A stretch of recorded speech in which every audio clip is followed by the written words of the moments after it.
Order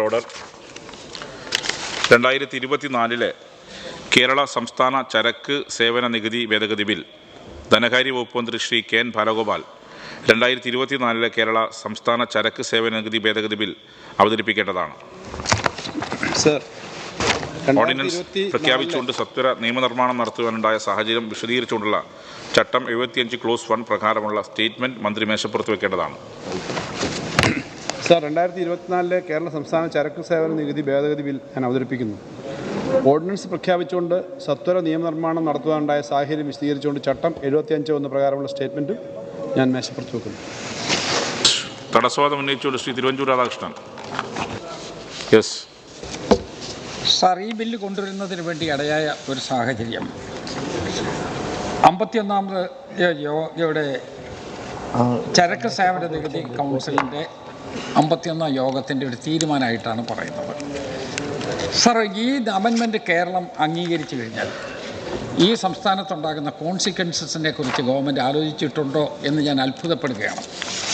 sir, ഇവിടെ 102A പ്രത്യേക വ്യവഹാര അവകാശം എന്ന തോതിൽ വാതുവെപ്പ്, കാസ്നോകൾ, ചൂതാട്ടം, കുതിരപ്പന്തയം, ഭാഗ്യക്കുറി അല്ലെങ്കിൽ ഓൺലൈൻ മണി ഗെയിം, സാർ, ഇത് നമ്മുടെ കേരള സംസ്കാരത്തിന് ചേരുന്നതാണ് എന്ന് ഒരു നിമിഷമെങ്കിലും അങ്ങ് ആലോചിച്ചിട്ടുണ്ടോ എന്നെനിക്കറിയില്ല.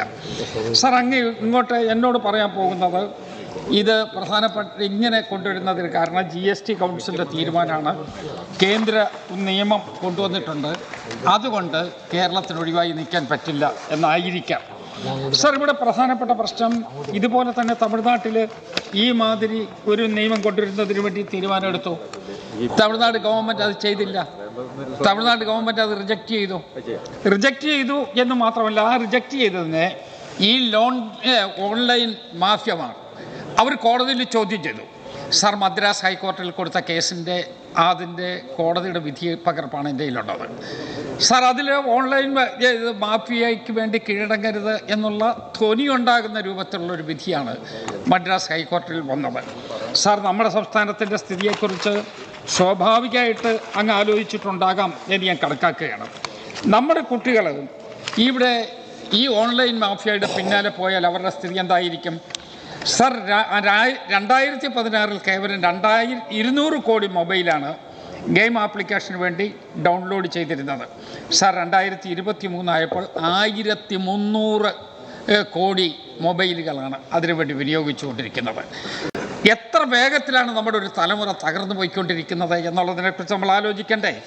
സ്വാഭാവികമായിട്ട് അവരെ പ്രൊട്ടക്റ്റ് ചെയ്യുന്നതിന് വേണ്ടിയുള്ള നടപടി നമ്മൾ എടുക്കണ്ടേ? സാർ, ഈ രൂപത്തിലുള്ള ആഗോള ഗെയിമിങ്ങിന് നമ്മൾ പോയാൽ നമ്മുടെ രാജ്യം എവിടെ പോയി നിൽക്കും? സാർ, 18 കോടി പേർ കളിച്ചിരുന്ന പബ്ജി എന്ന് പറയുന്ന ഒരു ഗെയിം ദേശീയ സുരക്ഷാ ഭീഷണിയാണ് എന്നുള്ളത് കൊണ്ട് നമ്മുടെ ഗവൺമെൻറ് ഓഫ് ഇന്ത്യ അത് തടഞ്ഞതല്ലേ? അക്രമത്തിനും കൊള്ളയ്ക്ക് പ്രേരിപ്പിക്കലും സാമ്പത്തിക ചൂഷണത്തിനും തുടങ്ങിയ ഇതെല്ലാം ഉണ്ടാകുന്നത് കൊണ്ട് കേന്ദ്ര IT മന്ത്രാലയം അത് നിരോധിച്ചതല്ലേ? സാർ, നമ്മളുടെ പുതിയ നിയമത്തിനകത്ത് നമ്മൾ അതും കൊണ്ടുവരികയാണ്. സാർ, ഇവിടെ നമ്മുടെ കേരള സംസ്ഥാനത്ത് 1960 പാസ്സാക്കിയിട്ടുള്ള നമ്മുടെ ഒരു നിയമമുണ്ട്. ആ നിയമത്തിൻ്റെ നേരെ വിപരീതമാണ് ഇപ്പോൾ നമ്മൾ കൊണ്ടുവന്നിരിക്കുന്ന ഇവിടെ സർക്കുലേറ്റ് ചെയ്തിട്ടുള്ള ബില്ല്. ആ നിയമത്തിനകത്ത് penalty for opening etcetera any enclosure അത് തുടങ്ങി ഈ സർട്ടൺ ഫോം ഓഫ് ഗെയിംസ് അതെല്ലാം നമ്മുടെ കേരളത്തിൽ നിരോധിച്ചിട്ടുള്ളതാണ്. ആ നിയമം കേരള ഗെയിമിംഗ് ആക്ട് 1960 അത് അനുസരിച്ച് ഇതെല്ലാം നമ്മുടെ കേരളത്തിൽ നിരോധിച്ചിട്ടുള്ളതാണ്. സാർ, കേരളത്തിൽ ആഭ്യന്തര വകുപ്പ് ഇറക്കിയിരിക്കുന്ന സർക്കുലർ അതാണ് എൻ്റെ കയ്യിലുള്ളത്. സാർ, ആ സർക്കുലറിനകത്ത് ഇവിടെ government have now decided public interest to exclude online rummy അത് തുടങ്ങി ഇവിടെ നമ്മളുടെ ആഭ്യന്തര വകുപ്പിൻ്റെ ഒരു സർക്കുലറാണ്, അവരുടെ ഓർഡറാണ്. സാർ, അപ്പം നിലവിലുള്ള നിയമത്തിന് ആഭ്യന്തര വകുപ്പ് 1976 ഇറക്കിയ ഒരു നിയമത്തിന് അതിനുശേഷം പിന്നീട് സബ്സിക്വൻ്റായിട്ട് സംസ്ഥാനത്ത് വന്നിരുന്ന തുടർച്ചയായി നമ്മൾ എടുത്തു വന്ന നിലപാടുകൾക്ക് നേരെ വിരുദ്ധമായിട്ടാണ് ഇപ്പോഴീ അമെൻമെൻറ്റ്. ആകെപ്പാടെ പറയാനുള്ള ഒരേ ഒരു ആർഗ്യുമെൻറ്റ് ഇത് GST കൗൺസിൽ എടുത്ത തീരുമാനമാണ്. നമുക്കിത് അക്സെപ്റ്റ് ചെയ്യാതിരിക്കാൻ പറ്റില്ല എന്നുള്ളതാണ്. അതുകൊണ്ടാണ് ഞാൻ പറഞ്ഞത്. അത് സാർ, മദ്രാസിൽ തമിഴ്നാട് ഗവൺമെൻറ് അത് നിരോധിച്ചു.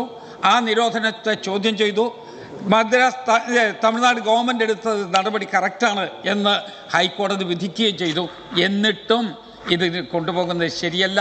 കേരളത്തിലെ ഒരു തലമുറയെ ഇതുപോലുള്ള ഓൺലൈൻ ഗെയിമിന് അടിമകളാക്കുന്നതിന് വേണ്ടി ശ്രമം നടത്തുന്നത് നമുക്ക് വലിയ അപകടകരമാണ്. അത് ദൂരവ്യാപകമായ പ്രത്യാഘാതം ഉണ്ടാക്കും എന്നുള്ളത് കൊണ്ട് ഈ അവസാനത്തെ നിമിഷത്തിലെങ്കിലും അങ്ങ് ഇത് വിഡ്രോ ചെയ്യണം എന്ന് ഞാൻ അഭ്യർത്ഥിക്കുകയാണ്. ബഹുമാനപ്പെട്ട മിനിസ്റ്റർ. 2024 കേരള ചരക്ക് സേവന നികുതി ആക്ട്, ഭേദഗതി ആക്ട് GST കൗൺസിലിൻ്റെ തീരുമാനത്തിൻ്റെ ഭാഗമായിട്ട് തന്നെയാണ് ഇത് ഇവിടെ കൊണ്ടുവന്നിട്ടുള്ള ഭേദഗതി. ഇത് കേന്ദ്ര സർക്കാർ കേന്ദ്ര ചരക്ക് സേവന നികുതി ആക്ടിൽ കൊണ്ടുവന്നിട്ടുള്ളതും 23 ഒക്ടോബർ 1-ാം തീയതി പ്രാബല്യത്തിൽ കൊണ്ടുവന്നിട്ടുള്ളതുമാണ്. ഇത് ഭൂരിഭാഗം സംസ്ഥാനങ്ങളിൽ നടപ്പിലായി കഴിഞ്ഞു. നേരത്തെ ഈ സമയക്രമം അനുസരിച്ചാണ് ഓർഡിനൻസ് പുറപ്പെടുവിച്ചത്. അതിൻ്റെ ഭാഗമായിട്ടാണ് ഇപ്പോൾ ഈ ബില്ല് വരുന്നത്. സാർ, 1960 ഗെയിമിംഗ് ആക്ട് ഓൺലൈൻ റമ്മിയെ SRO 234/2021 പ്രകാരം നിരോധിച്ചുവെങ്കിലും Head Digital Works Private Limited and others versus State of Kerala, അതിൻ്റെ ഡീറ്റെയിൽസ് ഉണ്ട്, എന്ന കേസിൽ വിജ്ഞാപനം ഹൈക്കോടതി സ്റ്റക്ക് ഡൗൺ ചെയ്തിട്ടുണ്ട്. അതിനെതിരെ ഇപ്പം ഒരു കോടതി കേസ് നടക്കുകയാണ്. സുപ്രീം കോടതി കേസ് കൊടുത്തിട്ടുണ്ട്. നിലവിലെ ഈ ബില്ലിൻ്റെ സാധ്യത എന്താണ്? അത് ഓൺലൈൻ ഗെയിമിങ്ങിനെ പ്രോത്സാഹിപ്പിക്കുന്ന ഒന്നല്ല സാർ. ഓൺലൈൻ ഗെയിമിംഗ് നടത്തുന്നതിൽ നിന്ന് നികുതി ചുമത്തുന്നതിന് വ്യക്തത വരുത്താനുള്ള ഒരു കണ്ടീഷൻ മാത്രമാണ്. GST നിലവിൽ വരുന്നതിന് മുമ്പ് ഗെയിമിംഗ് കേന്ദ്ര നികുതിയായ സർവീസ് ടാക്സിൻ്റെ പരിധിയിലായിരുന്നു. GSTക്ക് മുമ്പ് ഇതിന് 18% നികുതിയുണ്ട്. നിലവിൽ 18% നികുതിയുള്ള സംവിധാനം നിലനിൽക്കുന്നുണ്ട്. അത് നിലവിലുള്ള ആ സംവിധാനത്തിനകത്ത് നികുതി 18% ഉള്ളൂ എന്ന് മാത്രമല്ല, അതിനകത്ത് ഗ്രോസ് വാല്യൂവിൻ്റെ അടിസ്ഥാനത്തിലല്ല നികുതി ചുമത്തിക്കൊണ്ടിരുന്നത്. അപ്പോൾ അങ്ങനെ രണ്ട് പ്രശ്നങ്ങളുണ്ട്. അപ്പോൾ അത് സംബന്ധിച്ചൊരു ക്ലാരിറ്റിയാണ്. അതിൻ്റെ ഭാഗമായിട്ട് 28% വർദ്ധിപ്പിച്ച് നിയമം കൊണ്ടുവന്നേ ഉള്ളൂ. ഇന്ന് ഈ സഭയിൽ അവതരിപ്പിക്കുന്ന ബില്ല് ഗെയിമിംഗ് നിരോധിക്കുവാനുള്ള സംസ്ഥാനങ്ങളുടെ അവകാശത്തെ യാതൊരു വിധത്തിലും ഹനിക്കുന്നില്ല. അതായത് കേരള ഗെയിമിംഗ് ആക്ട് 1960 വ്യവസ്ഥകൾക്ക് ഇതെതിരല്ല. ഇത് കേന്ദ്ര റവന്യൂ സെക്രട്ടറി GST കൗൺസിൽ യോഗത്തിൽ വ്യക്തമാക്കിയിട്ടുള്ളതാണ്. നമ്മുടെ അവിടുത്തെ തീരുമാനിച്ച മിനിറ്റ്സിനകത്ത് ആ കാര്യങ്ങൾ വന്നിട്ടുണ്ട്. ഇത് സംബന്ധിച്ച് തമിഴ്നാട് ഇക്കാര്യം ഉന്നയിച്ചപ്പോഴും, തമിഴ്നാടും കേരളവും മഹാരാഷ്ട്രയും അതിശക്തമായി, മറ്റ് സ്റ്റേറ്റുകളും ഉണ്ട്, ഞങ്ങൾ അതിശക്തമായി ഉന്നയിച്ചിരുന്നു ഈ പ്രശ്നങ്ങൾ. ഇത് ഞങ്ങൾക്കിത് നിരോധിക്കണം, ഞങ്ങൾക്കിത് നടത്തുന്നതിനുള്ള അനുവാദം കൊടുക്കാൻ ഉദ്ദേശിക്കുന്നില്ല. നിരോധിക്കുന്ന കാര്യം പറഞ്ഞപ്പോഴാണ് ഈ ക്ലാരിറ്റി വന്നത്. അതിൻ്റെ മിനിറ്റ്സിലും അതുണ്ട്. അഡീഷണൽ സോളിസിറ്റർ ജനറലിൻ്റെ അഭിപ്രായത്തിൽ ഗെയിമിംഗ് നിരോധനത്തിനുള്ള സംസ്ഥാനങ്ങളുടെ അവകാശം നിലനിൽക്കുന്നുണ്ടെന്നും കൗൺസിൽ യോഗത്തിൽ വ്യക്തമാക്കിയിട്ടുണ്ട്. കൂടാതെ കരട് ബില്ലിലെ 5-ാം ഖണ്ഡവും ഇവിടെ പ്രസക്തമാണ്. അതുവഴി സംസ്ഥാന സർക്കാരിന് ഏതെങ്കിലും ഗെയിമിങ്ങിനെ നിരോധിക്കുവാൻ നിയമം നിർമ്മിക്കുന്നതിന് തടസ്സമില്ല. അതിനാൽ ഈ ക്രമപ്രശ്നത്തിൽ ഈ പ്രശ്നം അങ്ങ് ഒബ്ജക്ഷൻ ഉന്നയിച്ചത് ആ തടസ്സം നിലനിൽക്കുന്നതല്ലാത്തതും ബിൽ അവതരിപ്പിക്കാനായിട്ട് അനുമതി നൽകണമെന്ന് ഞാൻ അഭ്യർത്ഥിക്കുകയാണ്. ഞാൻ മറ്റു കാര്യങ്ങൾ വായിക്കുന്നില്ല. ഈ നിയമത്തിനകത്ത് തന്നെ 5-ാം ഖണ്ഡത്തിൽ പറയുന്ന പ്രൊവിഷനിൽ തന്നെയാണ് സർ. 5-ാം ഖണ്ഡത്തിൽ ട്രാൻസിറ്ററി പ്രൊവിഷനാണ് സർ. അതിൽ amendments made under this act shall be without prejudice to the provisions of any other law for the time being in force, providing for prohibiting, restricting or regulating betting, casino, gambling, horse racing, lottery or online gaming. ഈ provision ഇതിനകത്ത് തന്നെ ഉണ്ട് sir. ഈ ആക്ടിൽ തന്നെ ഉണ്ട്. നമ്മളിപ്പം കൊണ്ടുവരുന്ന ബില്ലിൽ തന്നെ ഉണ്ട്. അതുകൊണ്ട് ഇത് ഒരു ഈ പറഞ്ഞ അങ്ങ് ഉന്നയിച്ച ആശങ്കയ്ക്ക് അടിസ്ഥാനമില്ല എന്നുള്ളതാണ്. Yes, law minister. ഈ പോയിന്റ് തന്നെയാണ് സാർ. ധനകാര്യമന്ത്രി പറഞ്ഞാണ്, അദ്ദേഹം പറഞ്ഞത് വളരെ കൃത്യമായി തന്നെ നിയമത്തിൽ ബില്ലിൽ വ്യവസ്ഥ ചെയ്തിട്ടുണ്ട്. പരിവർത്തന കാലത്തേക്കുള്ള വ്യവസ്ഥ. ഈ ആക്ട് പ്രകാരമുള്ള ഭേദഗതികൾ വാതുവെപ്പോ, കാസിനയോ, ചൂതാട്ടമോ, കുതിരപ്പന്തയമോ, ഭാഗ്യക്കുറിയോ, ഓൺലൈൻ മണി ഗെയിമിനോ നിരോധിക്കുന്നതിനോ, നിയന്ത്രിക്കുന്നതിനോ, ക്രമീകരിക്കുന്നതിനോ തത്സമയം പ്രാബല്യം മറ്റേതെങ്കിലും നിയമത്തിൽ വ്യവസ്ഥകൾക്ക് ഭംഗം വരാതിരിക്കുന്നത് വളരെ കൃത്യമായി തന്നെ ആ സേഫ് ക്ലോസ് ഈ ബില്ലിൽ തന്നെയുണ്ട്. യെസ്. ഓർഡർ. 2024 കേരള സംസ്ഥാന ചരക്ക് നികുതി ഭേദഗതി ബില്ലിൽ 960 കേരള ഗെയിമിംഗ് ആക്ടിന് വിരുദ്ധമാണെന്ന് ബഹുമാനപ്പെട്ട ശ്രീ തിരുവഞ്ചൂർ രാധാകൃഷ്ണൻ അദ്ദേഹത്തിൻ്റെ തടസ്സവാദത്തിലൂടെ ഉന്നയിച്ചു. ഈ ഭേദഗതി ബിൽ GST കൗൺസിലിൻ്റെ തീരുമാനപ്രകാരം തയ്യാറാക്കിയതാണെന്ന്, സമാന ഭേദഗതികൾ രാജ്യത്തെ മറ്റ് സംസ്ഥാനങ്ങൾ ഇതിനകം നടപ്പിലാക്കിയെന്നും 1960 ഗെയിമിംഗ് ആക്ടിന് വിരുദ്ധമല്ലെന്നും ഇതൊരു കാരണവശാലും ഓൺലൈൻ ഗെയിമിങ്ങിനെ പ്രോത്സാഹിപ്പിക്കുന്ന ഒന്നല്ല എന്നും ബഹുമാനപ്പെട്ട ധനകാര്യമന്ത്രി ഇവിടെ ഫ്ലോറിൽ പറഞ്ഞിരിക്കുകയാണ്. ബഹുമാനപ്പെട്ട അംഗം ഇവിടെ ഉന്നയിച്ച തടസ്സവാദം ബഹുമാനപ്പെട്ട മന്ത്രിയുടെ വിശദീകരണവും ചെയർ വളരെ വിശദമായി പരിശോധിച്ചു. ബഹുമാനപ്പെട്ട മന്ത്രിയുടെ വിശദീകരണത്തിൻ്റെ പറഞ്ഞ കാര്യങ്ങൾ വസ്തുതാപരമാണെന്ന് ബോധ്യപ്പെട്ടതിൻ്റെ അടിസ്ഥാനത്തിൽ തടസ്സവാദം നിലനിൽക്കില്ല എന്ന് റൂൾ ചെയ്യുന്നു. ഓർഡർ ബിൽ അവതരിപ്പിച്ചിരിക്കുന്നു. ധനകാര്യ വകുപ്പ് മന്ത്രി ശ്രീ കെ.എൻ. ബാലഗോപാൽ 2024 കേരള സംസ്ഥാന ചരക്ക് സേവന നികുതി ഭേദഗതി ബിൽ സാമ്പത്തിക കാര്യങ്ങൾ സംബന്ധിച്ച് സബ്ജക്ട് കമ്മിറ്റി 8 പരിഗണനയ്ക്ക് അയക്കണം എന്ന പ്രമേയം അവതരിപ്പിക്കേണ്ടതാണ്.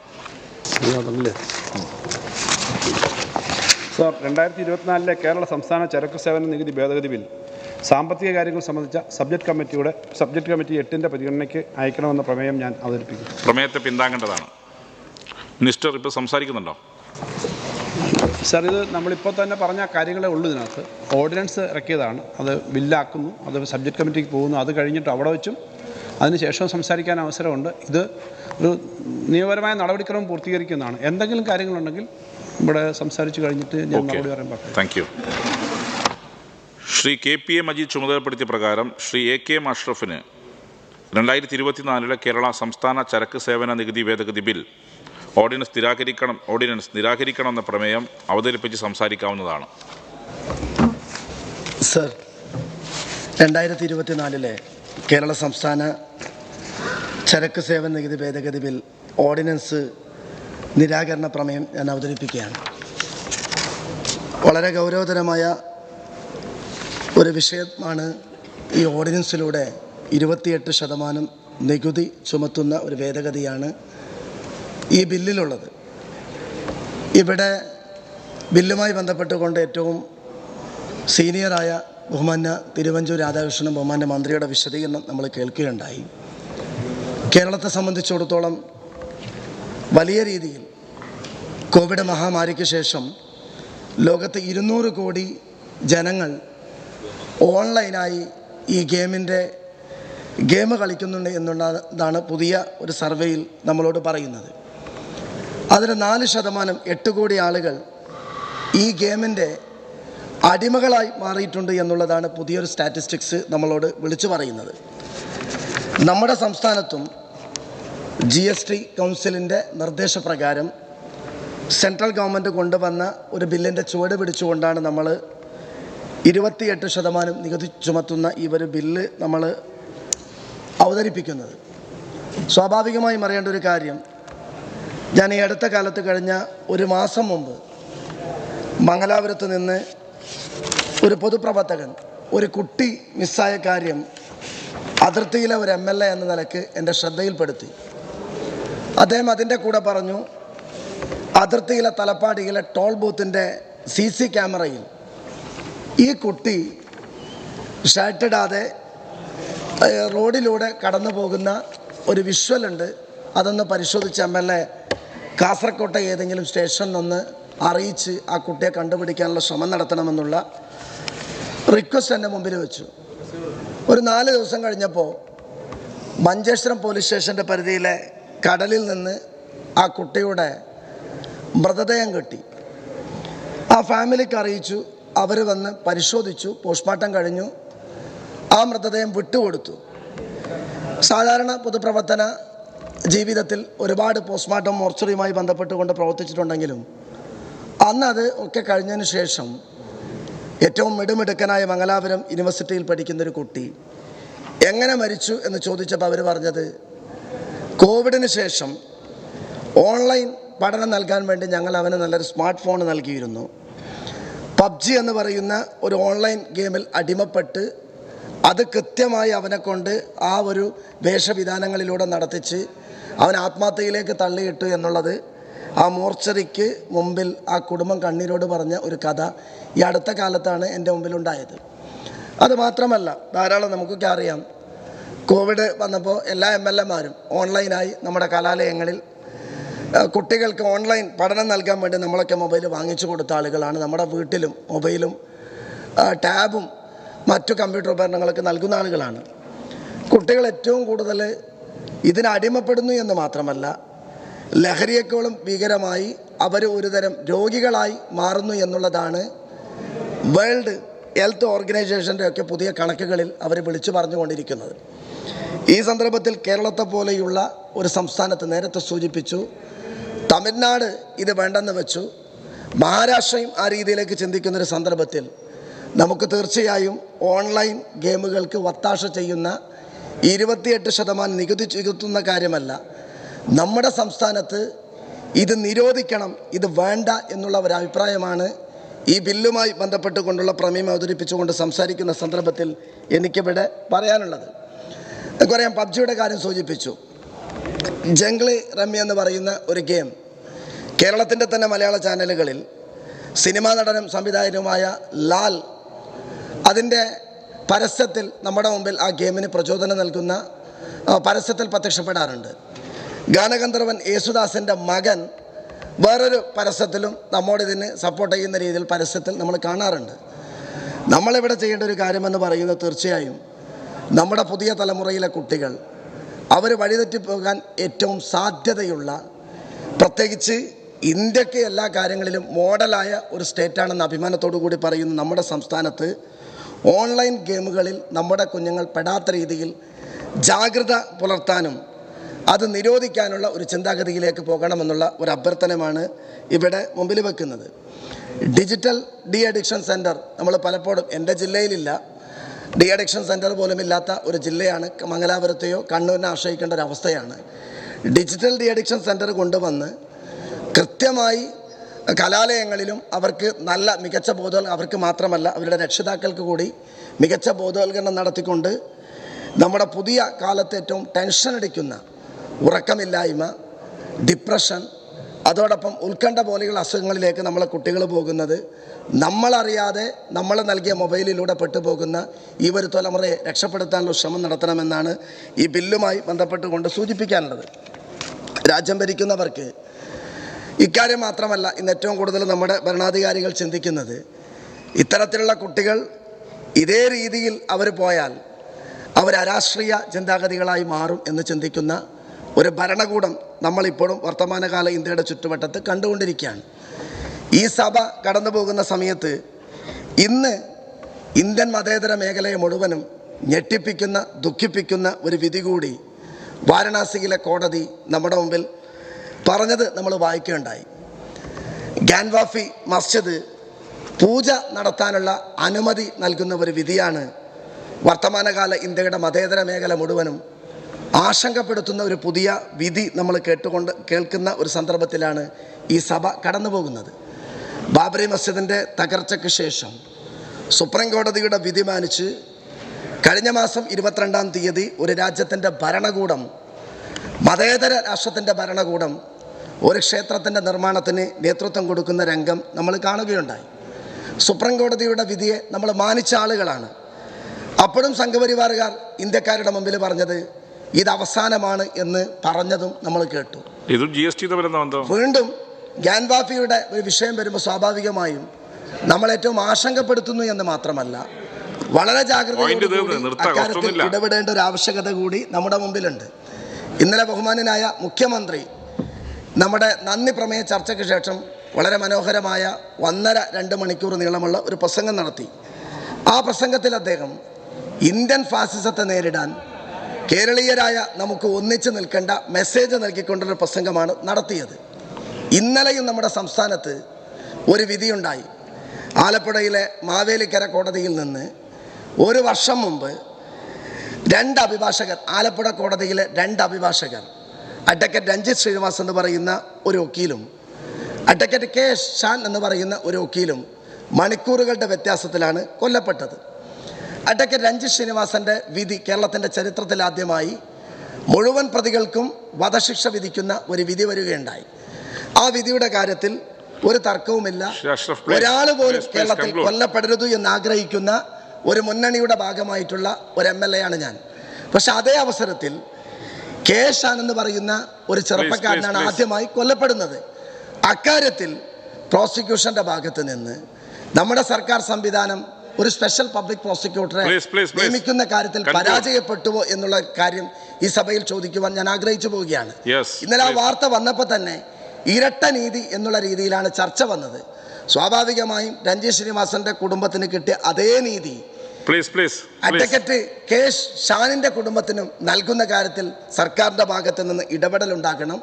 പബ്ലിക് പ്രോസിക്യൂട്ടറെ നിയമിച്ചുകൊണ്ട് പോലീസിന്റെ ഭാഗത്ത് നിന്ന് ഒരു വീഴ്ചയും വരാത്ത രീതിയിൽ കേരളത്തിൽ ആര് കൊല്ലപ്പെടാൻ പാടില്ല, ആര് കൊല്ലപ്പെട്ടാലും അവർക്ക് തക്കതായ ശിക്ഷ നൽകുന്ന കാര്യത്തിൽ ഒരു ഇരട്ട നീതി ഉണ്ടാകരുത് എന്നുകൂടി സൂചിപ്പിച്ചുകൊണ്ട് ഈ പ്രമേയം അവതരിപ്പിച്ചുകൊണ്ട് എൻ്റെ വാക്കുകൾ അവസാനിപ്പിക്കുന്നു. ശ്രീ സിഹാർ മഹേഷ് ചുമതലപ്പെടുത്തിയ പ്രകാരം ശ്രീ രമേശ് ചെന്നിത്തലയ്ക്ക് പ്രസ്തുത പ്രമേയത്തെ പിന്താങ്ങി സംസാരിക്കാവുന്നതാണ്. സർ, ഞാൻ എ.കെ.എം. അഷ്റഫ് ഇവിടെ അവതരിപ്പിച്ച പ്രമേയത്തെ പിന്താങ്ങുകയാണ്. നമ്മുടെ സമൂഹത്തിൽ വളരെ ഗുരുതരമായ പ്രത്യാഘാതങ്ങൾ ഉണ്ടാക്കുന്നതും ദൂരവ്യാപകമായ പ്രതിസന്ധികൾ സൃഷ്ടിക്കുന്നതുമായ ഒരു സംഭവമാണ് ഇതിൻ്റെ യഥാർത്ഥ വശം എന്ന് പറയുന്നത്. സാർ, ഇവിടെ GST 2023 30ാമത് കേന്ദ്ര GST നിയമ ഭേദഗതിയുടെയും 23/8/2023 48/223 നമ്പർ കേന്ദ്ര ധനകാര്യ മന്ത്രാലയത്തിൻ്റെ നോട്ടിഫിക്കേഷനെ ചുവട് പിടിച്ചുകൊണ്ട് കേരള GST നിയമത്തിൽ ഭേദഗതി വരുത്തിക്കൊണ്ടുള്ള സംസ്ഥാന സർക്കാരിൻ്റെ ഓർഡിനൻസ് റീപ്ലേസ് ചെയ്യാനുള്ള ഒരു ബില്ലാണ് ഇവിടെ ബഹുമാനപ്പെട്ട മന്ത്രി അവതരിപ്പിച്ചിട്ടുള്ളത്. സാർ, ഇതോടെ ഓൺലൈൻ ഗെയിം അടക്കമുള്ള പണം വെച്ചുള്ള മത്സരങ്ങളെ കൂടി ചരക്ക് സേവന നികുതിയുടെ പരിധിയിൽ വരുത്തുകയാണ്. Online money gambling, betting, casinos, gambling, horse racing, lottery, online money gaming തുടങ്ങിയ ഇനങ്ങളാണ് ഇതിൻ്റെ GST പരിധിയിൽ വരുന്നത്. സാർ, ഇതിൽ നിന്ന് സർക്കാരിന് കൂടുതൽ നികുതി വരുമാനം ലഭിക്കുമെന്ന കാര്യത്തിൽ യാതൊരു സംശയവുമില്ല. പക്ഷേ ഈ നിയമ ഭേദഗതി ബഹുമാനപ്പെട്ട ശ്രീ തിരുവഞ്ചൂർ രാധാകൃഷ്ണൻ ഇവിടെ ഒബ്ജക്ഷനായി ചൂണ്ടിക്കാണിച്ച പോലെ നമ്മുടെ സമൂഹത്തിൽ ഉണ്ടാക്കാൻ പോകുന്ന ദൂരവ്യാപകമായ പ്രത്യാഘാതങ്ങളെപ്പറ്റി സർക്കാർ ഒട്ടും ചിന്തിച്ചിട്ടില്ല എന്ന് വേണം ഇതിന് കരുതാൻ. ബഹുമാനപ്പെട്ട മന്ത്രി ഇവിടെ പറഞ്ഞു GST കൗൺസിൽ ഇത് വന്നപ്പോൾ ഞങ്ങൾ എതിർത്തതാണെന്ന്. ഞങ്ങൾ ഒരിടത്തും വായിച്ചില്ല. GST കൗൺസിലിൽ നിർമ്മല സീതാരാമൻ പറയുന്ന കാര്യങ്ങൾ മുഴുവൻ തലകുലിക്ക് സമ്മതിച്ചു കൊടുക്കേണ്ട ഉത്തരവാദിത്വമാണോ മിസ്റ്റർ ബാലഗോപാൽ അങ്ങേക്കുള്ളത്? അങ്ങനെ തലകുലിക്ക് സമ്മതിക്കുകയാണോ അങ്ങ് ചെയ്യേണ്ടത്? സായിപ്പിനെ കാണുമ്പോൾ കവാത്ത് പറക്കുന്നത് പോലെ നിർമ്മല സീതാരാമനെ ഇവിടെ വന്ന് എതിർക്കുകയും GST കൗൺസിൽ വരുമ്പോൾ അവർ പറയുന്നതെല്ലാം അംഗീകരിച്ചു കൊടുക്കുകയും ചെയ്യുന്നത് ശരിയാണോ എന്ന് അങ്ങ് തന്നെ പരിശോധിക്കണമെന്നാണ് എനിക്ക് പറയാനുള്ളത്. സാർ, ഈ ബില്ലുമായി വരുന്നതിന് മുമ്പ് ബഹുമാനപ്പെട്ട ധനകാര്യമന്ത്രി നമ്മുടെ സമൂഹത്തിൽ നടക്കുന്ന യാഥാർത്ഥ്യത്തിലേക്കൊന്ന് കണ്ണോടിക്കണം. 2017 ഓൺലൈൻ ഗെയിമുകൾ നടത്തുന്ന 30ഓളം കമ്പനികൾ ഉണ്ടായിരുന്ന സ്ഥാനത്ത് ഇപ്പോൾ 1000-നടുത്ത് കമ്പനികൾ പ്രവർത്തിക്കുന്നു.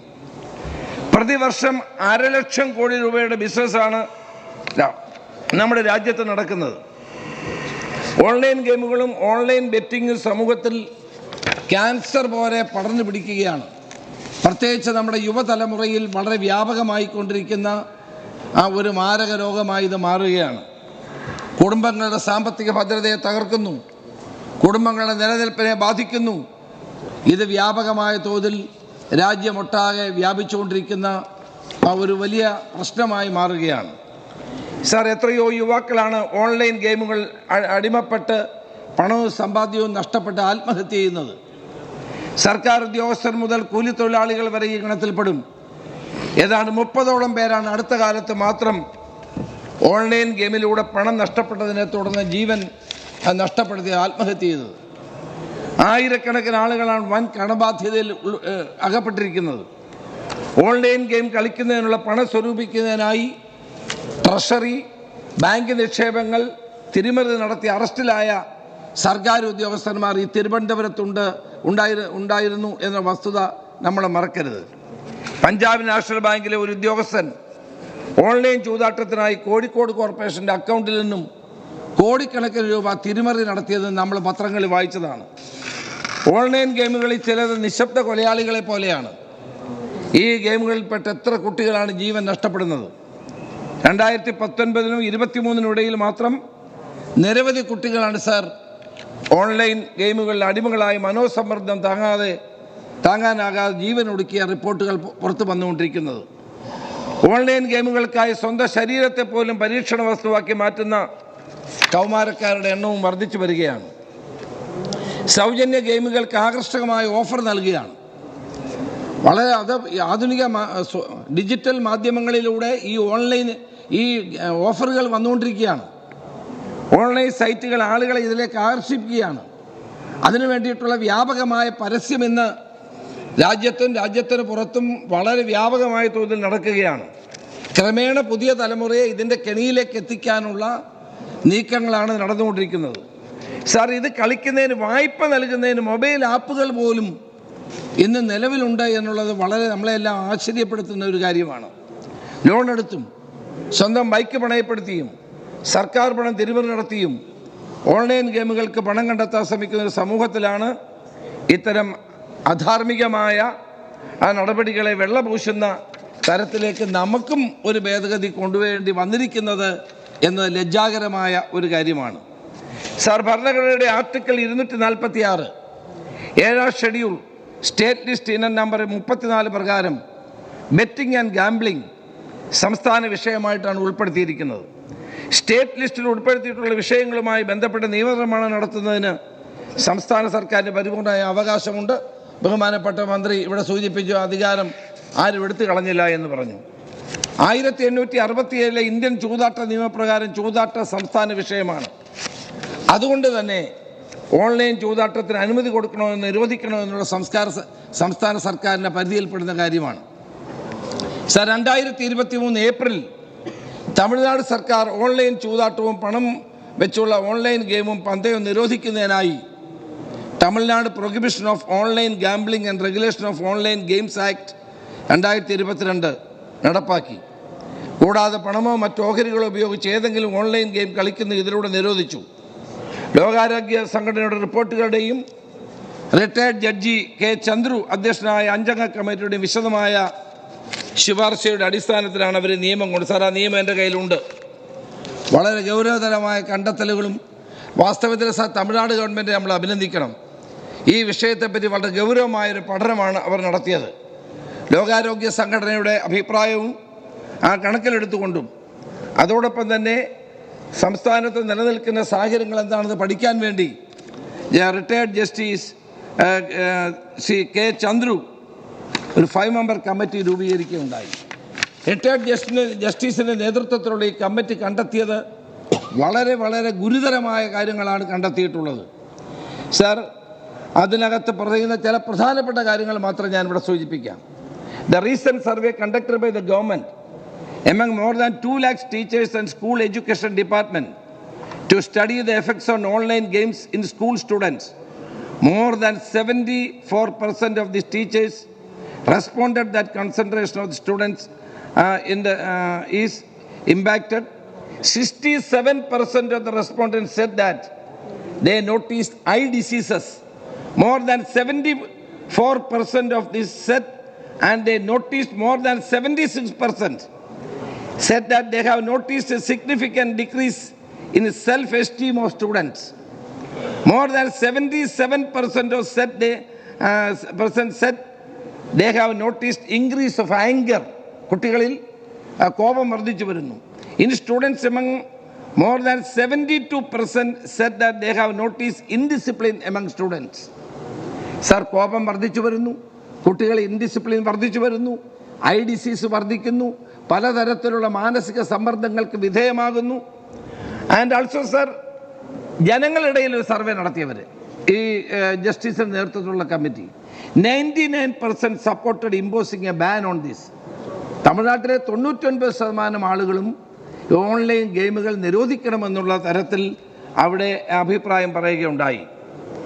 സർ, ആൻഡ് വേറെ the said report further states that in the case of online version of games including online rummy, an algorithm for the random generators are known as to the developers and hence are pseudo random generators such as games can be played with bots. No mechanism is available to auditing the centralized server architecture of the gaming system, and artificial intelligence can be used to manipulate the games and lure the players into the continuous indulgence. Sir, ഇതൊക്കെ വലിയ അപകടകരമായ ഒരു കാര്യമാണ്. Artificial intelligence ഉപയോഗിച്ചുകൊണ്ട് പുതിയ തലമുറയിൽപ്പെട്ട ആളുകളെ ഇതിലേക്ക് lure ചെയ്ത് കൊണ്ടുവരാനും അതോടൊപ്പം തന്നെ അവർക്ക് അവരുടെ കയ്യിൽ നിന്ന് അവരുടെ ഇൻ്റലിജൻസ് വർദ്ധിപ്പിക്കാനും കഴിയത്തക്ക നിലയിലുള്ള സംവിധാനങ്ങൾ നിലനിൽക്കുന്ന ഒരു കാലഘട്ടത്തിലാണ് നാം ജീവിക്കുന്നത്. അതുകൊണ്ട് തന്നെ സാർ അതുകൊണ്ടാണ് തമിഴ്നാട് ഗവൺമെൻറ് വളരെ ആലോചിച്ച ശേഷം ഒരു നിയമം കൊണ്ടുവന്നു. An act to prohibit online gambling and regulate online games in the state of Tamil Nadu. പക്ഷേ ഈ നിയമസഭ പാസ്സാക്കിയ ഓർഡിനൻസ് കൊണ്ടുവന്നെങ്കിലും അവിടുത്തെ ഗവർണർ RN രവി, അദ്ദേഹം പിന്നെ നമ്മുടെ ഗവർണറെ പോലെ തന്നെയാണ്, ഒരു നിയമവും ഒപ്പിടാറില്ല. അദ്ദേഹം അത് ഒപ്പിടാത്തത് കൊണ്ട് ഇവിടുത്തെ പോലെ തന്നെ തൃശങ്കൂരിൽ ആ നിയമം നിൽക്കുകയാണ്. സാർ, ഇവിടെ ഇതിനകത്ത് ഏറ്റവും പ്രധാനപ്പെട്ട ഒരു കാര്യം എനിക്ക് പറയാനുള്ളത്, നമ്മളുടെ ഓൺലൈൻ ഗെയിമുകൾ പൗരന്മാരുടെ വ്യക്തി ജീവിതത്തിലും കുടുംബജീവിതത്തിലും സാമൂഹ്യ ജീവിതത്തിലും തൊഴിൽപരവും വിദ്യാഭ്യാസപരമായ കാര്യങ്ങളിലുമെല്ലാം ചെലുത്തുന്ന ദൂഷ്യവശങ്ങൾ പരിഗണിച്ചാണ് തമിഴ്നാട് നിയമനിർമ്മാണം കൊണ്ടുവന്നതെങ്കിൽ എന്തുകൊണ്ട് കേരള ഗവൺമെൻറ്റിന് ഇത്തരം ഒരു നിയമനിർമ്മാണം കൊണ്ടുവന്നുകൂടാ? കേരളത്തിൽ എന്തുകൊണ്ട് ഇവിടെ ശ്രീ തിരുവഞ്ചൂർ രാധാകൃഷ്ണൻ പറഞ്ഞു മൊബൈലുകളുടെ എണ്ണത്തിൻ്റെ വർധനവ്, ഈ ഗെയിംസ് കളിക്കുന്ന ആളുകളുടെ എണ്ണത്തിൻ്റെ വർധനവ്, നമ്മളെല്ലാവരും ഇതിനകത്ത് രാഷ്ട്രീയമൊന്നുമില്ല സാർ, എല്ലാവരും ഇരുന്ന് ചിന്തിക്കേണ്ട ഒരു വളരെ ഗൗരവമായി ആലോചിക്കേണ്ട ഒരു വിഷയമാണ്. നമ്മുടെ പുതിയ തലമുറയെ ഇത്തരം ഗെയിമുകളിലേക്കും റമ്മി തുടങ്ങിയിട്ടുള്ള ആകർഷകമായ പരസ്യങ്ങളിലും പെട്ട് ജീവിതം തന്നെ വഴിമുട്ടി നിൽക്കുന്ന അല്ലെങ്കിൽ ആത്മഹത്യയിലേക്ക് നയിക്കുന്ന ഈ സാഹചര്യം നിയന്ത്രിക്കാൻ തമിഴ്നാടിന് സമാനമായ ഒരു നിയമനിർമ്മാണം എന്തുകൊണ്ട് കേരളത്തിൽ കൊണ്ടുവരാൻ കഴിയുന്നില്ല? കൊണ്ടുവരണമെന്നാണ് എനിക്ക് ബഹുമാനപ്പെട്ട ഗവൺമെൻറ്റിനോട് ആവശ്യപ്പെടാനുള്ളത്. സമൂഹത്തിൽ കൊടിയ വിപത്തായി മാറിയിട്ടുള്ള ഓൺലൈൻ ഗെയിമുകളെ നിയന്ത്രിക്കുന്നതിന് ഇവിടെ നിയമം കൊണ്ടുവന്ന് നേരത്തെ മുഖ്യമന്ത്രി ഈ സഭയിൽ പറഞ്ഞ കാര്യമാണ്.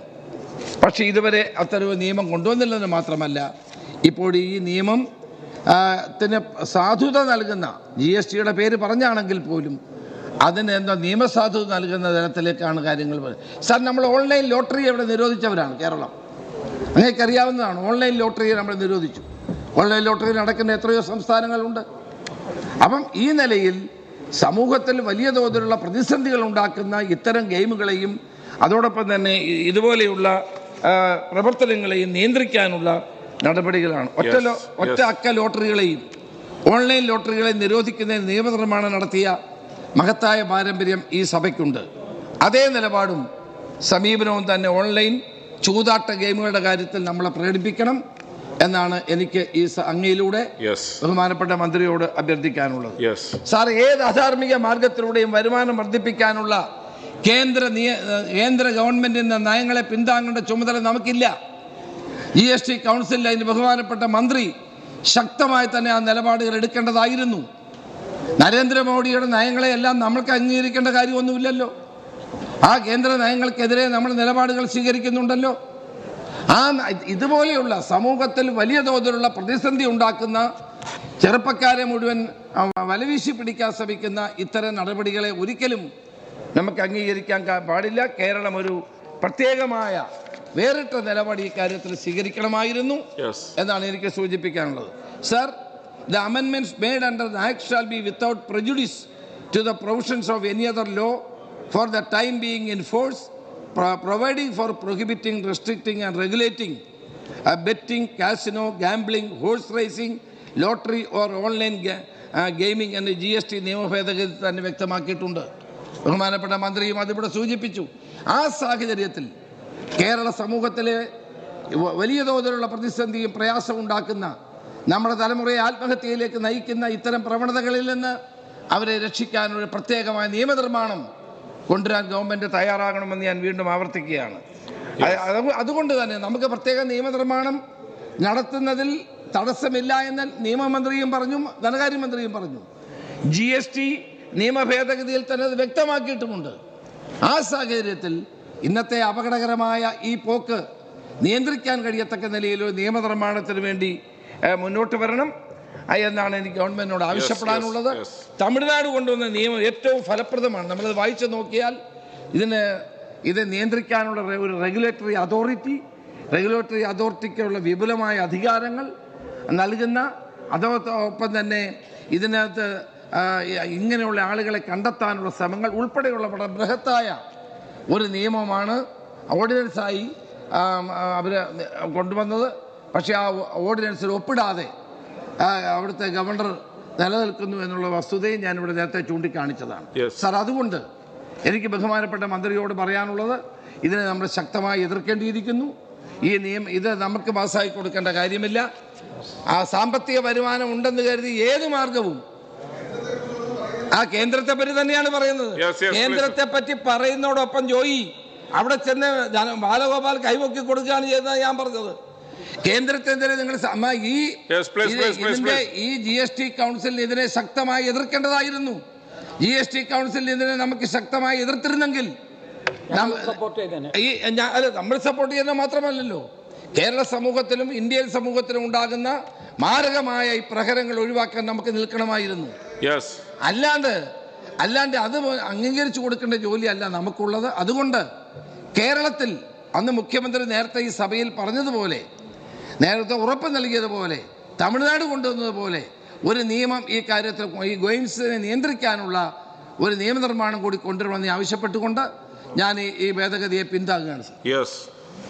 ശ്രീ N. ഷംസുദ്ദീൻ, 2024 കേരള സംസ്ഥാന ചരക്ക് സേവന നികുതി ഭേദഗതി ബിൽ പൊതുജനാഭിപ്രായം ആരായുന്നതിനായി സർക്കുലേറ്റ് ചെയ്യണം എന്ന 1A നമ്പർ ഭേദഗതി അവതരിപ്പിച്ച് സംസാരിക്കാവുന്നതാണ്. സർ, ഞാൻ എൻ്റെ ഭേദഗതി മുന്നോട്ട് വയ്ക്കുകയാണ്. ഇവിടെ എനിക്ക് മുമ്പ് സംസാരിച്ചവരൊക്കെ ചൂണ്ടിക്കാണിച്ചതുപോലെ ഓൺലൈൻ മണി ഗെയിമിന് GST ചുമത്തുന്നതുമായി ബന്ധപ്പെട്ട ഒരു ബില്ലിലെ ഭേദഗതിയിലാണ് നമ്മൾ സംസാരിച്ചുകൊണ്ടിരിക്കുന്നത്. ഇവിടെ പറഞ്ഞവരൊക്കെ പ്രകടിപ്പിച്ചൊരു വികാരമുണ്ട്. നമ്മുടെ നാട്ടിൽ ലഹരി പടർന്നു പിടിക്കുന്നത് പോലെ മയക്കുമരുന്ന്, നാർക്കോട്ടിക്കിൻ്റെ വലിയ തോതിലുള്ള ഉപഭോഗം നമ്മളുടെ കുട്ടികളിൽ, ചെറുപ്പക്കാരിൽ ഒക്കെ വർദ്ധിച്ചു വരുന്ന അതേ ഭീഷണി തന്നെയാണ്. അതുപോലുള്ള ഒരു വലിയ സാമൂഹ്യ പ്രശ്നമാണ് ഈ ഓൺലൈൻ ഗെയിമുകളെന്ന് നമുക്കറിയാം. ധാരാളം കുട്ടികൾ ഇതിനകം തന്നെ ജീവൻ നഷ്ടപ്പെടുന്ന സ്ഥിതിയുണ്ടായി. പലരും ജീവിച്ചിരിക്കുന്ന ജീവച്ചവങ്ങളായി മാറി. ഇന്നും അതിൻ്റെ പ്രേരണകൾ നമ്മളൊക്കെ ഓൺലൈൻ നോക്കുമ്പോൾ നമുക്ക് കാണാൻ കഴിയുന്നതാണ്. പല വിധത്തിലുള്ള ഉൾപ്രേരണകൾ ഉണ്ടാക്കുന്ന വിധമുള്ള അതിൻ്റെ പരസ്യങ്ങൾ വന്നുകൊണ്ടിരിക്കുന്നു. അപ്പോൾ വളരെ ശക്തമായ അതിനെതിരായ നിലപാട് സ്വീകരിക്കേണ്ടത് കേരളത്തിൻ്റെ ഒരു സാമൂഹ്യ ഉത്തരവാദിത്വമാണ്.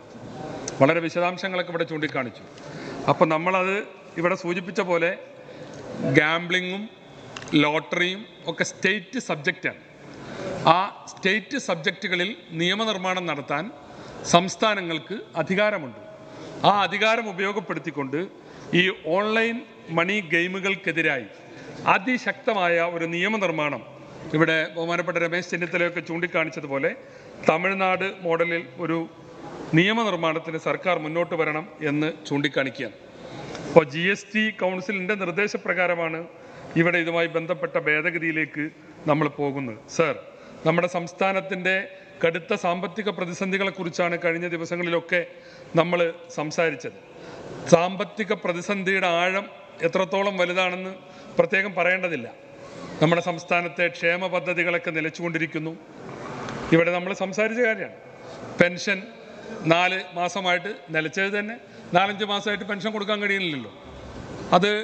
അത് ഒരു ക്ഷേമ പ്രവർത്തനം നിലച്ചു പോവുകയല്ലേ. നമ്മുടെ കാരുണ്യ പദ്ധതികൾ, പല ഹോസ്പിറ്റലുകളും ഞങ്ങൾക്ക് ഇനി കാരുണ്യ എടുക്കാൻ കഴിയില്ല എന്ന് പറഞ്ഞ് അവർ ഹോസ്പിറ്റലുകളൊക്കെ ആ പദ്ധതിയിൽ നിന്ന് ഒഴിവായല്ലോ. അത് ക്ഷേമപ്രവർത്തനം നിലക്കുകയല്ലേ. ഉച്ചക്കഞ്ഞി ഇനി രക്ഷിതാക്കൾ പിരിച്ചു കൊടുത്തോളിയും എന്ന് സർക്കുലർ പറഞ്ഞാൽ അത് ക്ഷേമപ്രവർത്തനം നിലക്കലല്ലേ സാർ? അതാണ് ഞാൻ ചൂണ്ടിക്കാണിച്ചത്. ക്ഷേമ പദ്ധതികൾ നിലച്ചു എന്നുള്ളത്. സപ്ലൈകോയിൽ സബ്സിഡി അടിസ്ഥാനത്തിലുള്ള സാധനങ്ങളില്ല, ക്ഷേമപ്രവർത്തനം നിലച്ചതല്ലേ. അങ്ങനെ നിരവധി സംഗതികൾ. എന്തിന്? നെല്ല് സംഭരിച്ചവർക്കുള്ള പണം കൂടി കൊടുക്കാൻ കഴിയാതെ പോകുന്നു. ഇപ്പോൾ കഴിഞ്ഞ ദിവസമാണ് കുട്ടനാട്ടിൽ പ്രസാദ് എന്ന് പറയുന്ന ഒരു പാവപ്പെട്ട കർഷകൻ ആത്മഹത്യ ചെയ്തത്. ആത്മഹത്യാക്കുറിപ്പിൽ അദ്ദേഹം വളരെ കൃത്യമായിട്ട് അതിൻ്റെ ഉത്തരവാദി ആരാണെന്ന് പറയുന്നുണ്ട്. ഞാൻ പരാജയപ്പെട്ടു പോയി സഹോദര എന്ന് പറഞ്ഞിട്ട് സ്വന്തം സഹോദരനോടുള്ള ഒരു വീഡിയോ സന്ദേശമാണ്. എന്താണ് അദ്ദേഹത്തിന് പറ്റിയ പരാജയം? അദ്ദേഹം കഷ്ടപ്പെട്ടുണ്ടാക്കിയ നെല്ല് സർക്കാരിന് കൊടുത്തു. പകരം സർക്കാർ എന്താ കൊടുത്തത്? PRS കൊടുത്തു, പാഡി റെസിപ്റ്റ് ഷീറ്റ്. അത് ബാങ്കിൽ കൊണ്ടുപോയി. കഴിഞ്ഞ കൊല്ലം അദ്ദേഹത്തിന് പണവും കൊടുത്തു. പക്ഷേ ഇത്തവണ അദ്ദേഹം വിത്തിറക്കി, നെല്ല് വളർന്നു, ഞാറ് വളർന്നു, പക്ഷേ വളം ചെയ്യാൻ പണമില്ല. ബാങ്കിൽ ചെന്നപ്പോൾ പറഞ്ഞു, നിങ്ങൾ ഈ ബാങ്കിന് കടക്കാരനാണ്, അതുകൊണ്ട് നിങ്ങൾക്ക് ലോണ് തരാൻ കഴിയില്ല. അപ്പോഴാണ് ഇയാൾ അന്തം വിടുന്നത്. ഞാൻ എവിടെ നിന്നാണ് ഒരു ലോൺ കൊടുത്തിട്ടില്ലല്ലോ. അപ്പോൾ സംഗതി പരിശോധിച്ചപ്പോഴാണ് നിങ്ങൾ കൊടുത്ത PRS ലോണാണ്. ആ ലോൺ എടുത്തത് സർക്കാർ തിരിച്ചടച്ചിട്ടില്ല. അതുകൊണ്ട് ഈ കർഷകൻ്റെ പേരിലാണ് അത് നിൽക്കുന്നത്. അതുകൊണ്ട് അദ്ദേഹം കടക്കാരനാണ്. ഈ 3.5 ഏക്കറിൽ പ്രവൃത്തി തുടങ്ങിയ വിതച്ച് വളർന്നു വരുന്ന നെല്ല് ഇതെന്താകും? ആ ആദിയിൽ പാവപ്പെട്ട കർഷകൻ തൻ്റെ സഹോദരന് ഒരു മെസ്സേജ് അയക്കുകയാണ്, ഞാൻ പരാജയപ്പെട്ടു പോയി, എന്നെ സർക്കാർ പരാജയപ്പെടുത്തി, ഇനി എനിക്ക് ജീവിക്കാൻ അവകാശമില്ല. കുട്ടനാട്ടിലെ പ്രസാദ്, അതെ, സാമ്പത്തിക ഞെരുക്കമാണ് ഞാൻ പറയുന്നത്. നമ്മുടെ സംസ്ഥാനത്തെ സാമ്പത്തിക ഉത്തരവാദിത്വത്തിന്റെ പോരായ്മയിൽ നിന്ന് ഉണ്ടായ കർഷക ആത്മഹത്യയിലേക്കാണ് സമയമില്ല കർഷക ആത്മഹത്യയിലേക്കാണ് ഞാൻ വന്നത്.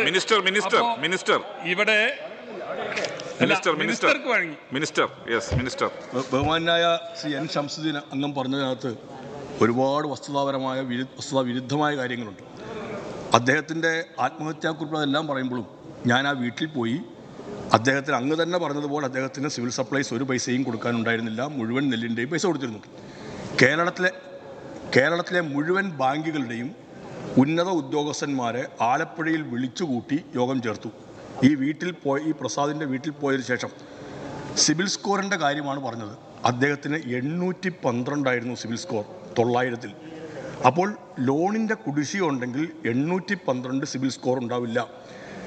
സാധാരണ 900-ൽ 600-ൽ കൂടുതൽ സിബിൽ സ്കോർ ഉണ്ടെങ്കിൽ ആളിന് ലോൺ കിട്ടേണ്ടതാണ്. ഇവിടെ 812. കാനറ ബാങ്കിൻ്റെ ജനറൽ മാനേജർ പറയുന്നു അദ്ദേഹത്തിന് 700-ഓളമേ ഉള്ളൂ സിബിൽ സ്കോർ. 812 സിബിൽ സ്കോർ അദ്ദേഹത്തിനുള്ളപ്പോൾ ഈ ലോൺ കിട്ടാതിരുന്നതിൻ്റെ കാരണം വേറെയാണെന്ന് നമ്മൾ മനസ്സിലാക്കേണ്ടതുണ്ട്. അതുകൊണ്ട് ഇത് ഗവൺമെൻറ് ഈ കാര്യത്തിൽ ഗവൺമെൻറ്റിൻ്റെ ഭാഗത്ത് ഒരു വീഴ്ചയും ഉണ്ടായിട്ടില്ല. അത് അവിടെ എല്ലാവർക്കും ബോധ്യപ്പെട്ടതാണ്. നാട്ടുകാർക്കും എല്ലാവർക്കും ബോധ്യപ്പെടുന്ന കാര്യമാണ്. ബോധപൂർവമായി ഈ സിബിൽ സ്കോറിൻ്റെ പേരിൽ ഗവൺമെൻറ്റിനെതിരായിട്ട് അത് ഉന്നയിക്കുന്നത് ശരിയല്ല. ബാങ്കുകൾ ലോൺ കൊടുക്കാത്തതിൻ്റെ കാര്യത്തെക്കുറിച്ച് പ്രത്യേകം നമ്മൾ കണക്കിലെടുക്കേണ്ടതുണ്ട്. ഞാൻ അന്ന് ഒറ്റക്കാട്ട് പറയട്ടെ, അന്ന് ആ യോഗത്തിനകത്തും പറഞ്ഞു ബാങ്കുകൾ നമ്മുടെ കർഷകരോടും മറ്റും കാണിക്കുന്ന സമീപനം തിരുത്തിയേ മതിയാവുകയുള്ളൂ. അതാണ് നമ്മൾ തിരുത്തേണ്ടത്. 812 സിവിൽ സ്കോർ ഉണ്ടായിരുന്ന ഒരാളിന് ലോൺ കിട്ടാത്തതിൻ്റെ കാരണം വേറെയാണെന്ന് നമ്മൾ മനസ്സിലാക്കുക. ഈ വിഷയം കേരളീയ സമൂഹത്തിൽ ചർച്ച ചെയ്യപ്പെട്ടതാണ്. ഇദ്ദേഹത്തിന് ഈ PRS വഴി ബാങ്കിലുണ്ടായ കുടിശ്ശികയല്ലാതെ ഈ പ്രസാദ് മറ്റൊരു ലോണും എടുത്തിട്ടില്ല. പിന്നെ ഇതിൻ്റെ പേരിലാണ് പ്രസാദിന് ഇതിൻ്റെ പേരിലാണ് അദ്ദേഹത്തിന് മറ്റൊരു ലോണും അനുവദിക്കാതെ വന്നത്. ആ സാഹചര്യത്തിലാണ് അദ്ദേഹത്തിന് ആത്മഹത്യ ചെയ്യേണ്ടി വന്നത്. സർക്കാരിന് അതിൽ ഉത്തരവാദിത്തമില്ലേ? അദ്ദേഹം വിളയിച്ച നല്ല നെല്ല് നിങ്ങൾ അങ്ങോട്ട് വാങ്ങി വെച്ചിട്ട് പകരം അദ്ദേഹത്തിനൊരു കടബാധ്യതയാണ് കൊടുത്തത്. അപ്പോൾ അതാണ് അതിൻ്റെ ഒരു സംഗതി. അങ്ങനെ ഇവിടെ ഇപ്പോൾ അപ്പുറത്തും ചോദിച്ചത് കൊണ്ടാണ് ഞാനിതൊക്കെ പറയേണ്ടി വന്നത്. ക്ഷേമ പ്രവർത്തനങ്ങൾ എവിടെ നിലച്ചുപോയി എന്ന് ഒരു ഭരണകക്ഷി അംഗം ചോദിച്ചാൽ അദ്ദേഹത്തിൻ്റെ നിയോജകമണ്ഡലത്തിലൊക്കെ ചെല്ലണം. നാട്ടുകാർ ചോദിക്കും ക്ഷേമ പ്രവർത്തനങ്ങൾ എവിടെ നിലച്ചുപോയിന്ന്. എല്ലാ രംഗത്തും ഇന്ന് പ്രതിസന്ധി ഉണ്ട്. നിങ്ങൾ തന്നെ സമ്മതിച്ചല്ലോ, ഉച്ചക്കഞ്ഞി വിതരണത്തിൽ വരെ പ്രതിസന്ധി നിൽക്കുന്ന ഒരു സമയമാണ്. കരാറുകളുടെ പ്രവർത്തനങ്ങൾ നിശ്ചലമായി പോയി സർ. തദ്ദേശ സ്വയംഭരണ സ്ഥാപനങ്ങൾ നമ്മൾ നേരത്തെ ചർച്ച ചെയ്തു. കഴിഞ്ഞ നമ്മുടെ ബഡ്ജറ്റിൽ, നമ്മൾ സാമ്പത്തികമാണ് സംസാരിക്കുന്നത്, കഴിഞ്ഞ ബഡ്ജറ്റിൽ 7500 കോടി രൂപയാണ് തദ്ദേശ സ്വയംഭരണ സ്ഥാപനങ്ങൾക്ക് വേണ്ടി നമ്മൾ നീക്കിവെച്ചത്. ഇപ്പോൾ സമയം ജനുവരി തീരാറായി. ജനുവരി തീർന്നു, ഫെബ്രുവരിയായി. ഫെബ്രുവരി 1-ാം തീയതിയാണെന്ന്. ഇതുവരെ നമ്മൾ വിനിയോഗിച്ചത് 3000 കോടിയിൽ താഴെയാണ്. പകുതി പോലും ആയിട്ടില്ല. ഇനി നമുക്കുള്ളത് 2 മാസമാണ്, 2 മാസമാണ്. അപ്പോൾ അതിൽ വലിയ അത്ഭുതങ്ങളൊന്നും നടക്കാൻ പോകുന്നില്ല. തദ്ദേശ സ്വയംഭരണ സ്ഥാപനങ്ങളെ പോലും നിങ്ങളുടെ സാമ്പത്തിക പ്രതിസന്ധി കൊണ്ട് തദ്ദേശ സ്വയംഭരണ സ്ഥാപനങ്ങളെപ്പോലും വല്ലാത്ത പ്രതിസന്ധിയിലാക്കിയിരിക്കുകയാണ്. അതുപോലെ തന്നെ സാർ, കേന്ദ്രം തരാത്തത് കൊണ്ടാണെന്ന് മാത്രം പറയുന്നതിൽ എന്താ അർത്ഥമുള്ളത്? കേന്ദ്രം BJP ഇതര ഗവൺമെൻറ്റുകളെ ബുദ്ധിമുട്ടിക്കുന്നുണ്ട്, ഞങ്ങളത് അംഗീകരിക്കുന്നു. ഈ രാജ്യത്തിൻ്റെ ഫെഡറൽ സ്വഭാവം തകർക്കാൻ എല്ലാ വിധത്തിലും മോഡി ഗവൺമെൻറ്, ഞങ്ങൾ പേരെന്നെ പറയാണ്, അപ്പുറത്തൊന്നും പറയാത്ത മാതിരിയല്ല, മോഡി ഗവൺമെൻറ് എല്ലാ വിധത്തിലും രാജ്യത്തിൻ്റെ ഫെഡറൽ സ്വഭാവത്തിനെതിരായി ഗവൺമെൻറ്റുകളൊക്കെ ബുദ്ധിമുട്ടിക്കുന്നുണ്ട്, ദ്രോഹിക്കുന്നുണ്ട്, കിട്ടേണ്ട പണം തരാതിരിക്കുന്നുണ്ട്. പക്ഷേ ഇവിടെ നമ്മൾ കണക്കുകൾ വിശകലനം ചെയ്തപ്പോൾ മനസ്സിലായല്ലോ യഥാർത്ഥത്തിൽ നിങ്ങൾക്ക് കിട്ടാനുള്ളത് എത്രയാണെന്നും ആ കിട്ടാനുള്ളതിലുള്ള നിങ്ങളുടെ പോരായ്മ എന്താണെന്നും. ഞാൻ ചോദിക്കട്ടെ, തമിഴ്നാട്, കർണാടക, തെലുങ്കാന ഇവിടെ ഒന്നും ഒരു ക്ഷേമ പദ്ധതിയും നിർത്തലാക്കിയിട്ടില്ലല്ലോ. ഇപ്പോൾ നമ്മുടെ സംസ്ഥാനത്ത് ഒരു ഭിന്നശേഷിക്കാരൻ ഒരു ഭിന്നശേഷിക്കാരൻ നിങ്ങളെക്കാൾ വലിയ വിരോധമല്ലേ? നിങ്ങളോടുള്ളതിനേക്കാൾ വലിയ വിരോധമല്ലേ കർണാടകയിലെ സിദ്ധരാമയ്യയോടും DK ശിവകുമാറിനോടൊക്കെ ഈ കേന്ദ്ര ഗവൺമെന്റിനുള്ളത്? അവിടെ ഇപ്പോഴും സ്ത്രീകൾ സൗജന്യമായിട്ട് ബസ്സിൽ പോണ്. സ്ത്രീകളുടെ അക്കൗണ്ടിലേക്ക് 2000 രൂപ എല്ലാ മാസവും യാതൊരു മുടക്കവും കൂടാതെ വരുന്നു.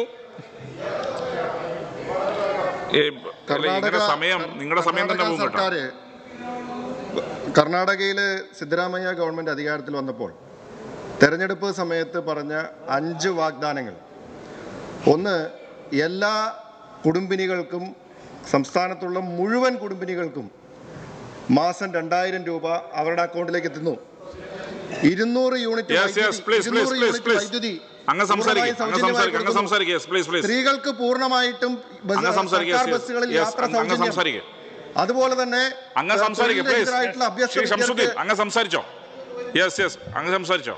അതെ, അതാണ് ഞാൻ പറഞ്ഞു വന്നത്. കേന്ദ്ര ഗവൺമെന്റ് ഞെരുക്കുകയാണെങ്കിൽ കേരളത്തെക്കാൾ കൂടുതൽ ഞെരുക്കേണ്ടത് ഈ ഗവൺമെന്റുകളൊക്കെയാണ്. ഇപ്പോൾ ഈ ഏറ്റവും അവസാനം തെലങ്കാനയിലെ രേവണ്ണ റെഡ്ഡി ഇപ്പോൾ ഒരു ഭിന്നശേഷിക്കാരനായ ഒരു സഹോദരൻ്റെ ആത്മഹത്യയാണ് കഴിഞ്ഞ ദിവസങ്ങളിൽ നമ്മൾ ചർച്ച ചെയ്തത്. അദ്ദേഹത്തിന് പെൻഷൻ കിട്ടാത്തത് കൊണ്ടാണ് അദ്ദേഹം ആത്മഹത്യ ചെയ്തതെന്ന് എന്ന കുറിപ്പോട് കൂടിയാണ് മരണപ്പെട്ടത്. ഞാൻ ചോദിക്കട്ടെ, ഇവിടെ തെലങ്കാനയിൽ അങ്ങനെ ഭിന്നശേഷിക്കാരായ ആളുകൾക്ക് നൽകുന്ന പെൻഷൻ ഒരു മാസവും മുടക്കം കൂടാതെ 3800 രൂപയാണ്. 3800 രൂപയാണ്. അപ്പോൾ നമ്മുടെ സംസ്ഥാനം അതിലൊക്കെ വളരെ പിറകിലാണ്. എന്നിട്ടും നിങ്ങളിവിടെ മേനി നടിക്കുകയാണ്. ഇങ്ങനെ മുടങ്ങിയിട്ടാണെങ്കിലും കുടിശ്ശികയാണെങ്കിലും ഞങ്ങളല്ലാതെ വേറെ ആരാതൊക്കെ കൊടുക്കണമെന്ന് ചോദിച്ചാൽ അതൊരു വല്ലാത്ത ചോദ്യമാണെന്നേ അതിനെക്കുറിച്ച് പറയാനുള്ളൂ. പിന്നെ സാമ്പത്തിക രംഗത്ത് നിങ്ങളുടെ കെടുകാര്യസ്ഥതകൾ സർ, ഇവിടെ ഈ IGSTയെ കുറിച്ച് ഇനി വഴങ്ങുന്നില്ല. ഞാൻ 4-5 ആൾക്ക് വഴങ്ങി. IGSTയെ കുറിച്ച് നിങ്ങൾ വാചാലരാകുന്നു. പക്ഷേ കേന്ദ്ര ഗവൺമെൻറ് ഔദ്യോഗികമായിട്ട് നൽകിയ മറുപടി എന്താണ്? നമ്മുടെ കൊല്ലം MP പ്രേമചന്ദ്രൻ പാർലമെൻറ്റിൽ ചോദിച്ചപ്പോൾ വളരെ കൃത്യമായിട്ട് പറഞ്ഞത് എന്താ? കണക്ക് സമർപ്പിക്കാത്തത് കൊണ്ടാണ് IGST കേരളത്തിന് നൽകാത്തത് എന്നാണ്. അപ്പോൾ അതിൽ നിങ്ങളുടെ വീഴ്ചയാണ്. സാമ്പത്തിക രംഗത്തുള്ള നിങ്ങളുടെ കെടുകാര്യസ്ഥത ഇവിടെ മന്ത്രിക്ക് പിന്നെ മറുപടി പറയാമല്ലോ. മറുപടി പറയാം. IGST അങ്ങനെയാണോ മറുപടി? അങ്ങ് വായിച്ചല്ലോ. ഇപ്പോൾ ഇങ്ങനെയാണ് കേന്ദ്രമന്ത്രി മറുപടി കൊടുത്തതെന്നാണല്ലോ. IGST നൽകാത്തത് ഇവിടുന്ന് ആവശ്യപ്പെടാത്തതുകൊണ്ടാണെന്നോ? ഒന്ന് വായിച്ച ആൻസർ ഒന്ന് വായിച്ചാട്ടെ. അതായത് IGST ഇനത്തിൽ നമ്മുടെ സംസ്ഥാനത്തിന് കിട്ടാനുള്ള സംഖ്യ നൽകുന്നതിൽ വീഴ്ച വന്നത് സമയാസമയങ്ങളിൽ കൃത്യമായ കണക്ക് കേരളം ബോധിപ്പിക്കാത്തത് കൊണ്ടാണ് എന്നാണ് കേന്ദ്രമന്ത്രി നിർമ്മല സീതാരാമൻ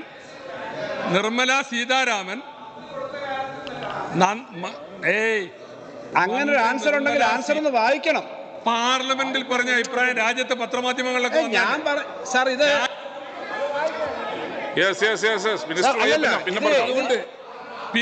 പിന്നെ മറ്റൊന്ന് ഞാൻ പറഞ്ഞത് മിനിസ്റ്റർ മറുപടി പറയും എല്ലാം കൂടി പറഞ്ഞോ.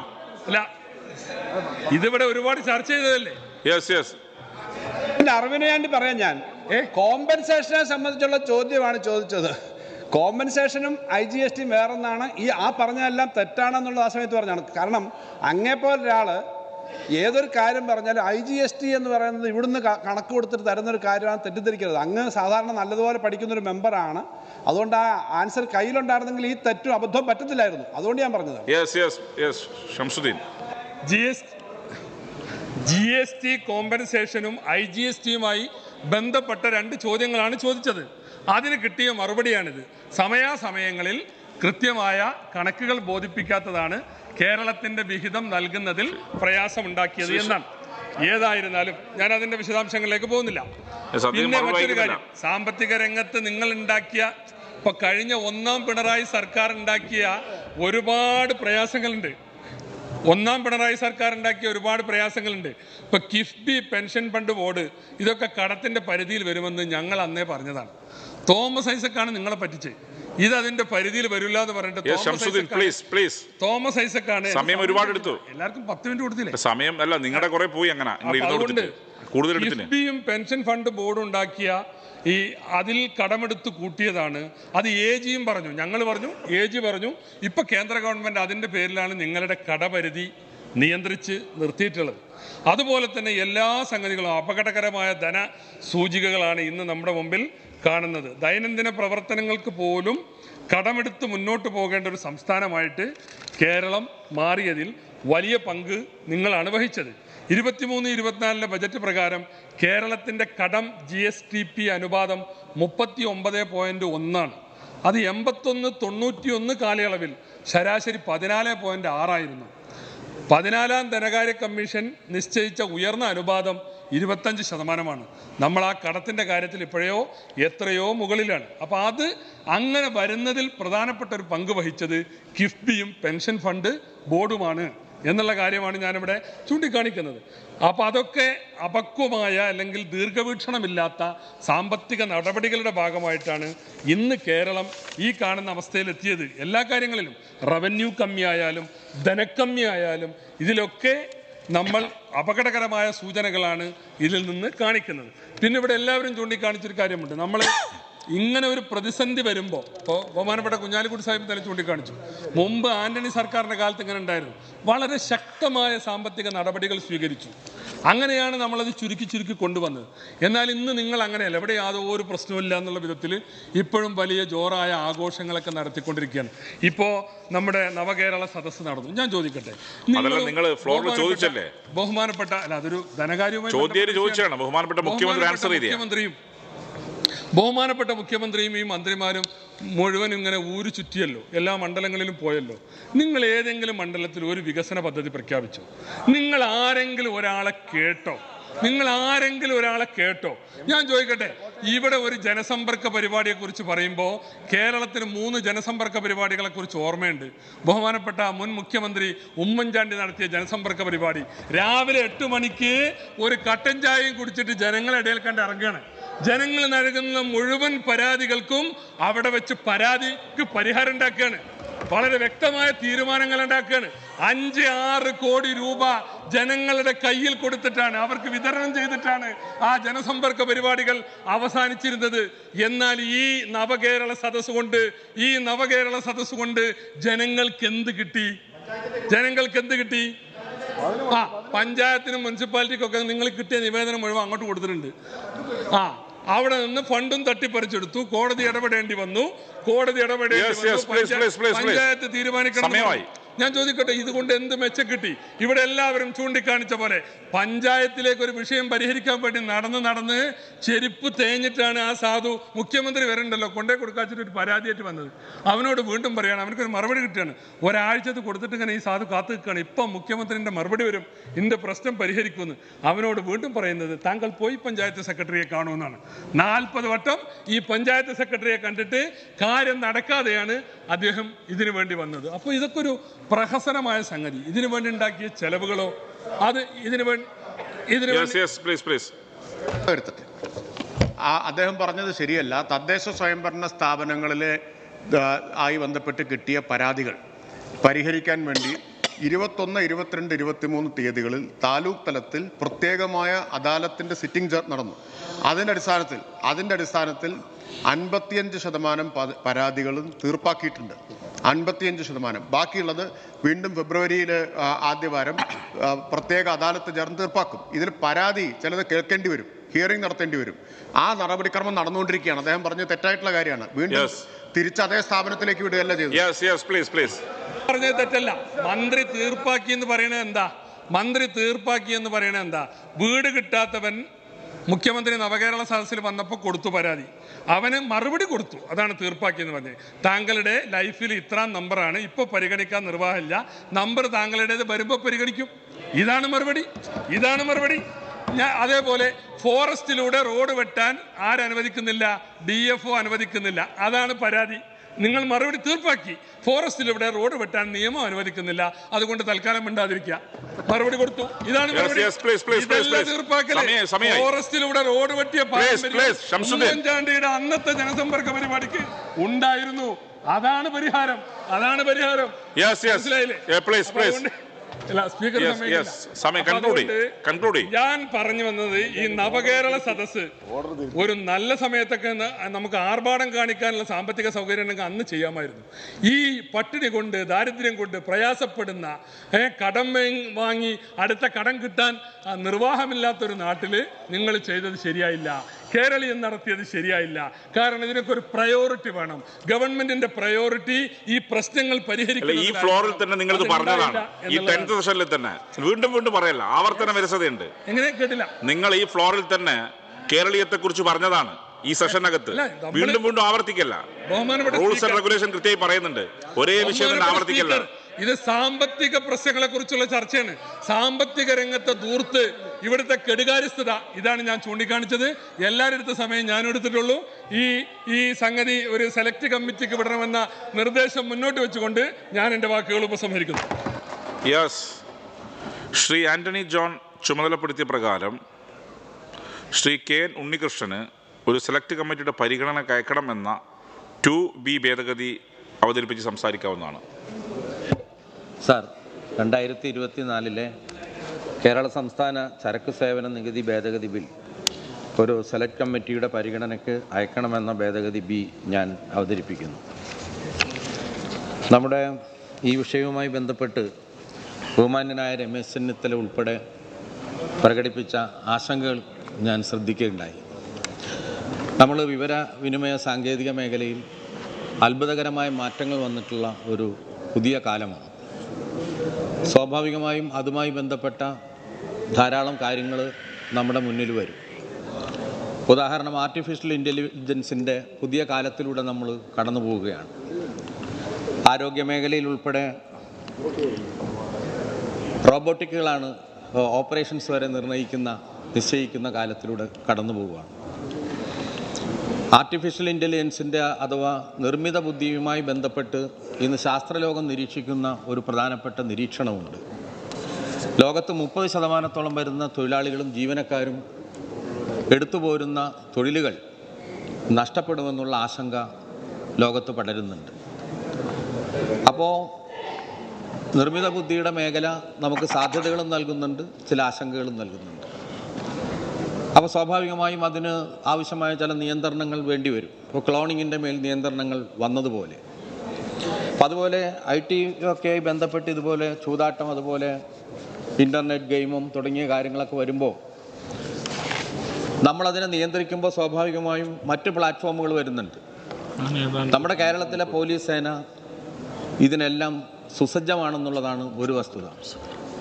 അതിനുവേണ്ടിയാണ് ഇപ്പോൾ ഈ പിന്നിട്ട 3 വർഷവും നമ്മൾ നടത്തിക്കൊണ്ടിരിക്കുന്ന സൈബർനെറ്റിക്സിൻ്റെ മേഖലയിലുള്ള കുറ്റകൃത്യങ്ങളെ തടയുന്നതിന് വേണ്ടി നമ്മൾ നടത്തി വരുന്ന കൊക്കൂൺ എന്ന് പറയുന്ന സെമിനാർ, ഇന്ത്യയുടെ പല ഭാഗങ്ങളിൽ നിന്നുള്ള വിദഗ്ധന്മാർ ഒത്തുചേരുന്ന സമ്മേളനം. അപ്പോൾ ഇവിടെ ഈ ആശങ്കകൾക്ക് അടിസ്ഥാനമില്ല. ഇവിടെ ഈ ചൂതാട്ടത്തിൻ്റെയും മറ്റും മേഖലകളിൽ നമ്മുടെ GST കൗൺസിലിൻ്റെ നിർദ്ദേശാനുസരണം ഇവിടെ ചില പുതിയ നിയന്ത്രണങ്ങൾ കൂടി കൊണ്ടുവരാനും, ഈ ചരക്ക് സേവന നികുതിയുടെ ഭാഗമായി പുതിയ നികുതി കൂടി ഏർപ്പെടുത്തുമ്പോൾ അതിൻ്റെ അർത്ഥം കുറച്ച് നിയന്ത്രണങ്ങൾ കൂടി കൊണ്ടുവരാനാണ് നമ്മുടെ സംസ്കാരത്തെയോ നമ്മുടെ ജീവിത രീതിയോ തകിടം മറിക്കുന്ന അത്തരം ഘട്ടങ്ങളെ അതിജീവിക്കാനായിട്ട് കഴിയും എന്നുള്ള വിശ്വാസമാണ് പ്രത്യേകിച്ച് ധനകാര്യമന്ത്രിയുടെ പ്രസ്താവനയെ മുഖവിലക്കെടുത്തുകൊണ്ട് എനിക്ക് പറയാനുള്ളത്. നമ്മുടെ ഈ 15ാം കേരള നിയമസഭയുടെ ഇപ്പോൾ നടക്കുന്ന 10ാം സമ്മേളനം സർക്കാരിൻ്റെ സാമ്പത്തിക പ്രയാസങ്ങളുടെയും കേന്ദ്ര അവഗണനയുടെയും പ്രശ്നങ്ങളാൽ ശബ്ദമുഖരിതമായ അന്തരീക്ഷമായിരുന്നു. ഇന്നും അത് സംബന്ധിച്ചുള്ള പരാമർശങ്ങൾ ഉയർന്നു വരികയുണ്ടായി. കേരളം സാമ്പത്തിക പ്രതിസന്ധിയിലൂടെയാണ് കടന്നു പോകുന്നത്, തർക്കമറ്റ കാര്യമാണ്. നിത്യനിദാന ചെലവ് മുടങ്ങാതെ പോകുന്നു എന്നതല്ലാതെ പല കാര്യങ്ങളിലും സ്ഥിതി മോശമാണ്. കുടിശ്ശികകൾ കൊടുത്തു തീർക്കാൻ കഴിയുന്നില്ല എന്നത് പ്രധാന പ്രശ്നമാണ് സാർ. കുടിശ്ശികകൾ തീർക്കാൻ കടമെടുക്കാനുള്ള സാഹചര്യങ്ങൾക്ക് മേൽ വിലങ്ങുകൾ വീഴുകയാണ്. വ്യക്തികൾക്കും ബിസിനസ്സുകൾക്കും സിബിൽ സ്കോറും ആസ്തിയും ഉണ്ടെങ്കിൽ ബാങ്കിൽ നിന്ന് കടം കിട്ടും. പക്ഷേ കേരള സർക്കാരിൻ്റെ സ്ഥിതി അങ്ങനെയല്ല. ബാങ്കുകൾ കടം തരാമെന്ന് പറഞ്ഞാലും കേന്ദ്ര സർക്കാർ അത് സമ്മതിക്കില്ല. കേന്ദ്ര സംസ്ഥാന സർക്കാരുകൾക്ക് കടമെടുക്കുന്നതിന് നിയമപരമായ നിബന്ധനകളുണ്ടെന്ന് നമുക്കെല്ലാവർക്കും അറിയാം. FRBM ആക്ട് അതിൻ്റെ ഭാഗമാണല്ലോ. അതുപ്രകാരം കേന്ദ്ര സർക്കാർ കാലാകാലങ്ങളിൽ തീരുമാനിക്കുന്ന നിബന്ധനകൾക്ക് വിധേയമായി മാത്രമേ കടമെടുക്കാൻ കഴിയൂ. കേരളത്തിൻ്റെ കാര്യത്തിൽ നിബന്ധന പ്രകാരമുള്ള കടം നമ്മൾ എടുത്തു എന്നാണ് കേന്ദ്ര സർക്കാർ പറയുന്നത്. അപ്പോൾ ഇനി കടമെടുക്കാൻ കഴിയില്ല. പിന്നെന്താണ് മാർഗം? തരാനുള്ളവരിൽ നിന്നും പെട്ടെന്ന് പിരിച്ചെടുക്കണം എന്നുള്ളതാണ്. അതിൽ തരാനുള്ളവരിൽ പ്രധാനപ്പെട്ട സ്ഥാനം കേന്ദ്ര സർക്കാർ തന്നെയാണ് സർ. സംസ്ഥാന സർക്കാർ ജനങ്ങൾക്ക് നൽകുന്ന പല സബ്സിഡികളിലും കേന്ദ്ര വിഹിതമുണ്ട്. അതുപോലെ GST പോലുള്ള നികുതി ഇനങ്ങളിൽ കേന്ദ്രം പിരിച്ച് സംസ്ഥാനത്തിന് കൈമാറേണ്ട വിഹിതമുണ്ട്. IGST എന്ന പേരിൽ അന്തർ സംസ്ഥാന ചരക്ക് വിൽപ്പനകളിൽ പിരിച്ചെടുക്കുന്ന തുകയുടെ പകുതി സംസ്ഥാനങ്ങൾക്ക് കൈമാറേണ്ട നികുതിയാണ്. ഇത് സമയബന്ധിതമായി നമുക്ക് കേരളത്തിന് ലഭിക്കുന്നില്ല സർ. തരാനുള്ളവർ തരുന്നുമില്ല, വായ്പ വാങ്ങി പ്രശ്നം സർക്കാർ തീർക്കാൻ സമ്മതിക്കുന്നുമില്ല. കേരളം നേരിടുന്ന പ്രധാന പ്രതിസന്ധിയാണ് സാർ. 150 കോടി ജനങ്ങൾ അധിവസിക്കുന്ന രാജ്യമാണ് നമ്മുടെ ഇന്ത്യ. 29 സംസ്ഥാനങ്ങൾ, 7 യൂണിയൻ ടെറിട്ടറികൾ, 96 കോർപ്പറേഷനുകൾ, 3586 മുനിസിപ്പാലിറ്റികൾ, 2,53,163 ഗ്രാമപഞ്ചായത്തുകൾ, 515 ജില്ലകൾ, 630 ജില്ലാ പഞ്ചായത്ത്, 6,614 ബ്ലോക്ക് പഞ്ചായത്തുകളെല്ലാം ഉൾപ്പെടുന്ന വിപുലമായ ശൃംഖലയാണ് നമ്മുടെ ഭരണ സംവിധാനം. ഇത്രയും വിപുലമായ കേന്ദ്ര സംസ്ഥാന പ്രാദേശിക ഭരണ സംവിധാനങ്ങൾക്ക് ആവശ്യമായ വരുമാനങ്ങൾ കണ്ടെത്തുക, അത് സുഗമമായ രീതിയിൽ അത് വിതരണം ചെയ്യുക എന്നതാണ് കേന്ദ്ര സംസ്ഥാന സർക്കാർ സംവിധാനത്തിൻ്റെ ഉത്തരവാദിത്വം. എല്ലാ കാലത്തും സർക്കാരുകൾക്ക് സാമ്പത്തിക ബുദ്ധിമുട്ട് ഉണ്ടാകാറുണ്ടെങ്കിലും ഇപ്പോൾ ഉണ്ടായിട്ടുള്ള ബുദ്ധിമുട്ട് ഒരു സാധാരണ ബുദ്ധിമുട്ടാണെന്ന് പറയാൻ കഴിയില്ല. യുദ്ധം മൂലം സാമ്പത്തിക രംഗത്ത് വന്ന തകർച്ച പ്രയാസങ്ങൾ ഉണ്ടാക്കിയിട്ടുണ്ട്. കോവിഡിന് ശേഷം ഉണ്ടായിട്ടുള്ള വലിയ പ്രശ്നങ്ങളൊക്കെ ഈ പ്രയാസങ്ങൾക്ക് വഴിവെച്ചിട്ടുണ്ടെങ്കിലും അതിലുപരി കഴിഞ്ഞ ഈ ഏപ്രിലോടുകൂടി വരുന്ന ഈ 10 വർഷവും BJP ഗവൺമെൻറ് സ്വീകരിച്ചു പോന്ന സമീപനങ്ങൾ വലിയ തോതിൽ നമ്മുടെ സാമ്പത്തിക രംഗത്തെ ബാധിച്ചിട്ടുണ്ട്. കോൺഗ്രസ് ഭരിക്കുന്ന സമയത്തും UPA ഗവൺമെൻറ് കാലത്തും പ്രശ്നങ്ങൾ ഇതുപോലെ തന്നെയായിരുന്നു സാർ. കേന്ദ്ര സംസ്ഥാന ബന്ധങ്ങളിൽ പലപ്പോഴും കേന്ദ്രത്തിന് അനുകൂലമായി തീരുമാനമെടുക്കുന്നു എന്ന പ്രശ്നം സ്വാതന്ത്ര്യം കിട്ടിയ കാലം മുതലേ തന്നെ ഉണ്ട്. രാഷ്ട്രീയ കാര്യങ്ങളുമുണ്ട്. ഇപ്പോൾ സംഭവിച്ചിട്ടുള്ളത് UPA സർക്കാരിൻ്റെ കാലത്ത് തുടങ്ങുകയും BJP ഗവൺമെൻറ്റിൻ്റെ കാലത്ത് നടപ്പാക്കുകയും ചെയ്ത GST പരിഷ്കാരമാണ് സാമ്പത്തിക ബന്ധങ്ങളിൽ സംസ്ഥാനങ്ങളുടെ പരമാധികാരത്തെയും സ്വാതന്ത്ര്യത്തെയും ബാധിച്ച ഏറ്റവും ദോഷകരമായ സ്ഥിതിവിശേഷത്തിന് കാരണമെന്ന് കാണാൻ കഴിയും. ഭരണഘടനാ അസംബ്ലിയുടെ ചർച്ചകൾ നടക്കുന്ന കാലത്ത് തന്നെ ഇതിൻ്റെ അപകടം ദീർഘദർശനം ചെയ്തിട്ടുണ്ട് സർ. വിൽപ്പന നികുതി പോലുള്ള കാര്യങ്ങൾ കേന്ദ്രത്തിലേക്ക് എടുത്തുകൂടെ എന്ന ചർച്ച വന്നപ്പോൾ ഡോക്ടർ അംബേദ്കർ തന്നെ പറയുകയുണ്ടായി, ആകെ അവശേഷിക്കുന്ന വളരെ കുറച്ച് അധികാരങ്ങൾ മാത്രമാണ് ഇപ്പോൾ സംസ്ഥാനങ്ങൾക്കുള്ളത്. അതിൽ വളരെ പരിമിതമായ സാമ്പത്തിക സ്വാതന്ത്ര്യത്തിൽ പെടുന്നതാണ് ഈ വിൽപ്പന നികുതി. അതുകൊണ്ട് അതുകൂടി എടുത്താൽ പിന്നെ സംസ്ഥാനങ്ങൾക്ക് യാതൊരു അധികാരവും ഉണ്ടാകില്ല എന്ന് അന്ന് അംബേദ്കർ പറയുകയുണ്ടായി.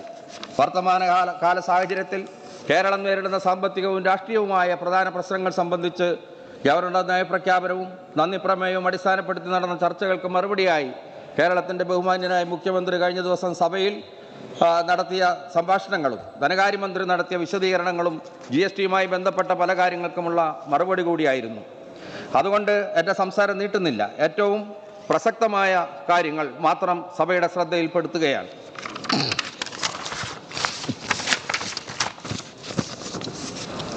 വിവിധ സാമൂഹിക മേഖലകളുടെ വികസനത്തിനും സാമൂഹ്യ സുരക്ഷയ്ക്കും കേരളം നൽകുന്ന പ്രാധാന്യവും ചിലവാക്കുന്ന തുകയും വളരെ വലുതാണ് സാർ. കേരളത്തിന് അർഹമായ വരുമാന കമ്മി നികത്തുന്നതിന് കേന്ദ്രത്തിൽ നിന്ന് ലഭിക്കേണ്ട തുകയിൽ വരുത്തിക്കൊണ്ടിരിക്കുന്ന ഇടിവ് കേരളത്തെ കേന്ദ്ര സഹായമില്ലാതെ തന്നെ വികസന അജണ്ടകൾ പൂർത്തീകരിക്കാൻ പ്രേരിപ്പിക്കുന്നു. കേന്ദ്ര വിഹിതത്തിന് കാത്തുനിൽക്കുന്നത് കേരളത്തിൻ്റെ വികസനത്തെ പിന്നോട്ടടിക്കുമെന്നത് തന്നെ കാരണം. ഉദാഹരണമായി 2023-24 കേരളം സ്വന്തം നികുതി വരുമാന ഇനത്തിൽ 85.9% പിരിച്ചെടുത്തപ്പോൾ 14% മാത്രമാണ് കേന്ദ്രത്തിൻ്റെ വിഹിതം. 16ാം ധനകാര്യ കമ്മീഷൻ്റെ അടിയന്തര ശ്രദ്ധ പതിയേണ്ട ചില വസ്തുതകൾ ഞാൻ ശ്രദ്ധയിൽപ്പെടുത്തുകയാണ്. കേന്ദ്രത്തിൻ്റെ മിച്ച നികുതി വിഹിതത്തിൽ നിന്നും കേരളത്തിന് ലഭിക്കുന്നത് 1.925% മാത്രമാണ്. കേരളത്തിൻ്റെ വികസന സൂചികകളിലുള്ള മികവ് പരിഗണിക്കുമ്പോൾ കേരളത്തിൻ്റെ വിഹിതം വർദ്ധിപ്പിക്കേണ്ടതാണ്. ഇന്ത്യയിൽ 60% സ്വർണ്ണ വിൽപ്പന നടത്തുന്ന തെക്കേ ഇന്ത്യൻ സംസ്ഥാനങ്ങൾ ആണെന്നിരിക്കെ സ്വർണ്ണത്തിൽ നിന്നുള്ള ഇറക്കുമതി തീരുവ 15%, GST 3%. സ്വർണ്ണ ഉപഭോഗത്തിൽ മുൻനിരയിൽ നിൽക്കുന്ന സംസ്ഥാനമായിട്ടും കേരളത്തിന് ലഭിക്കുന്നത് നികുതി വരുമാനത്തിൻ്റെ 1.5% മാത്രമാണ്. സ്വർണം പോലെ തന്നെ ഒരു മേഖലയാണ് സാർ ഡീസൽ കടത്ത്. നികുതി തട്ടിപ്പിൻ്റെ ഒരു പുതിയ മേഖലയാണ്. മാഹിയിൽ നിന്ന് റോഡ് മാർഗവും അതുപോലെ കർണാടകയിൽ നിന്നും കടൽ മാർഗവും കർണാടകയിലെ ഡിസ്റ്റിലറികളിൽ നിന്നുമെല്ലാം കേരളത്തിലെ സർക്കാരിനെ നികുതി വെട്ടിപ്പിലൂടെ പറ്റിക്കുന്ന ഒരു വിഭാഗം ആളുകളുണ്ട്. അപ്പോൾ നമ്മുടെ നികുതി നിർദ്ദേശങ്ങൾ സമർപ്പിക്കുക അല്ലെങ്കിൽ നികുതി വിഭവ സമാഹരണത്തിൻ്റെ ഭാഗമായി അദ്ദേഹത്തിൻ്റെ ശ്രദ്ധയിൽപ്പെട്ടിട്ടുണ്ടെന്നാണ് ഞാൻ കരുതുന്നത്. ഈ അടുത്ത കാലത്ത് തന്നെ ഏതാണ്ട് 60 കോടി രൂപയുടെ ഫൈൻ ഈ മേഖലയിൽ ഈടാക്കിയതായിട്ടാണ് ഞാൻ മനസ്സിലാക്കുന്നത്. ഈ ഒരു ഗതികേടിലേക്ക് നമ്മുടെ രാജ്യത്തെ എത്തിച്ചതിൽ പ്രധാനപ്പെട്ടൊരു പങ്ക്, അതായത് BJP സർക്കാരിനെ അധികാരത്തിൽ കൊണ്ടുവരാൻ കോൺഗ്രസും അതുപോലെ മുൻ പ്രധാനമന്ത്രി ശ്രീ നരസിംഹറാവും സ്വീകരിച്ച നിലപാടുകളാണെന്നുള്ള കാര്യം കോൺഗ്രസിൻ്റെ സ്നേഹിതരും അവരുടെ ഘടകകക്ഷികളായ ലീഗിൻ്റെ സുഹൃത്തുക്കളുമെല്ലാം മറന്നു പോവുകയാണ്. അദ്ദേഹം സ്വീകരിച്ച നിലപാടുകൾ നമുക്കറിയാം. 90കൾ മുതൽ ആഗോളവൽക്കരണ ഉദാരവൽക്കരണ നയങ്ങളെ നെഞ്ചേറ്റിയത് കൊണ്ടാണ് ഇതിൻ്റെ എല്ലാം അപകടങ്ങൾ ഇത്രയും നാം പേറേണ്ടി വരുന്നത്. ഇതുമാത്രമല്ല, നാം മനസ്സിലാക്കേണ്ട ഒരു കാര്യം, BJPയുടെ ഗവൺമെൻറ്റിനെ അധികാരത്തിൽ കൊണ്ടുവരാൻ ചരിത്രത്തിൽ ഏറ്റവും കുറ്റകരമായ ഒരു കർത്തവ്യം നിർവഹിച്ച ആളാണ് നരസിംഹറാവു. അതിന് അദ്ദേഹത്തെ പ്രേരിപ്പിച്ചത് അദ്ദേഹത്തിൻ്റെ ഒരു ലഘുജീവചരിത്രം ഇന്ത്യയിലെ ഏറ്റവും പ്രശസ്തനായ പത്രപ്രവർത്തകൻ TVR ഷേണായി ഒരിക്കൽ പുറത്തു കൊണ്ടുവരികയുണ്ടായി. ആന്ധ്രയിലെ ഒരു വലിയ ജന്മി കുടുംബത്തിലാണ് നരസിംഹറാവു ജനിച്ചത്. അന്ന് നൈസാമിൻ്റെ ഭരണമായിരുന്നു. മുസ്ലിം സഹോദരങ്ങൾക്ക് കൂടുതൽ ആനുകൂല്യങ്ങൾ നൽകുന്നു എന്നുള്ളത് കൊണ്ട് യുവാവായ നരസിംഹറാവു അന്ന് കോൺഗ്രസ് പ്രസ്ഥാനത്തിനകത്ത് സ്വാതന്ത്ര്യ സമരത്തിൽ ഏറ്റവും തീവ്ര നിലപാടെടുക്കുന്ന ആളുകളോട് ചേർന്ന് നിന്നുകൊണ്ടാണ് അദ്ദേഹം രാഷ്ട്രീയ പ്രവർത്തനം നടത്തുന്നത്. ആ ലഘുജീവിത ചരിത്രത്തിൽ പറഞ്ഞിട്ടുള്ളതാണ്. അദ്ദേഹത്തിൻ്റെ ബിരുദാനന്തര ബിരുദം, ലോയിൽ ബിരുദം എടുക്കുന്നതിന് വേണ്ടിയുള്ള അദ്ദേഹത്തിൻ്റെ പഠനത്തിന് അദ്ദേഹം പുറപ്പെടുന്നത് വാരണാസിയിലേക്കാണ്. വാരണാസിയിൽ അദ്ദേഹം പഠിക്കാൻ പോകുമ്പോൾ യുവാവായ നരസിംഹറാവു അന്ന് എല്ലാ ദിവസവും RSSൻ്റെ കാര്യാലയത്തിലെ സന്ദർശകനായിരുന്നു എന്ന് TVR ഷേണായി പറയുന്നുണ്ട്.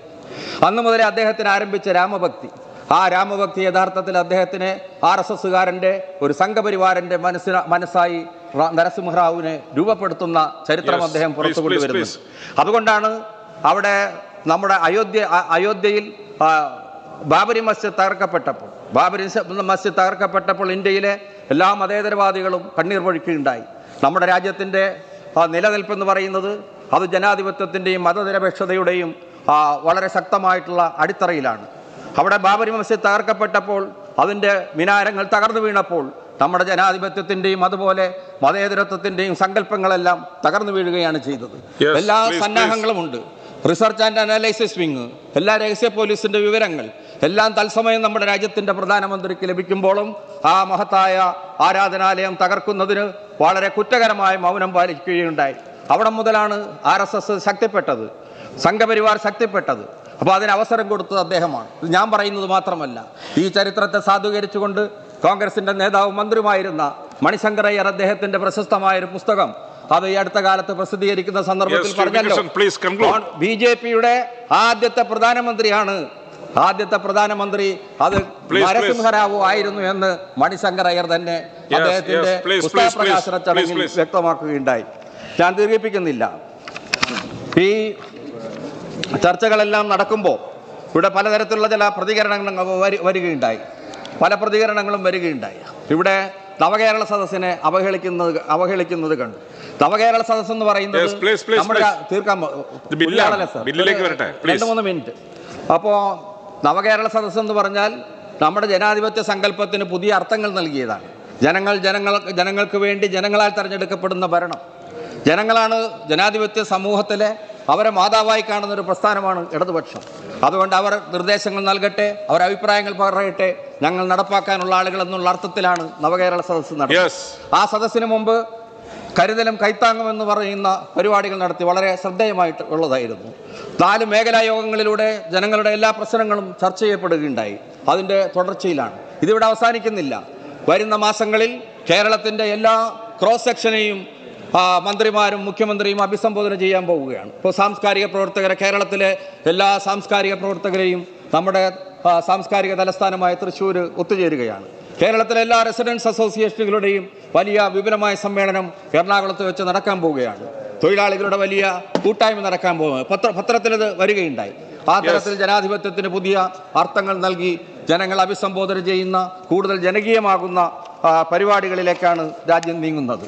തീർച്ചയായും ഇന്നിപ്പോൾ ബജറ്റ് അവതരിപ്പിച്ച ദിവസമാണല്ലോ സർ. ബജറ്റ് അവതരിപ്പിച്ച ദിവസമാണ്.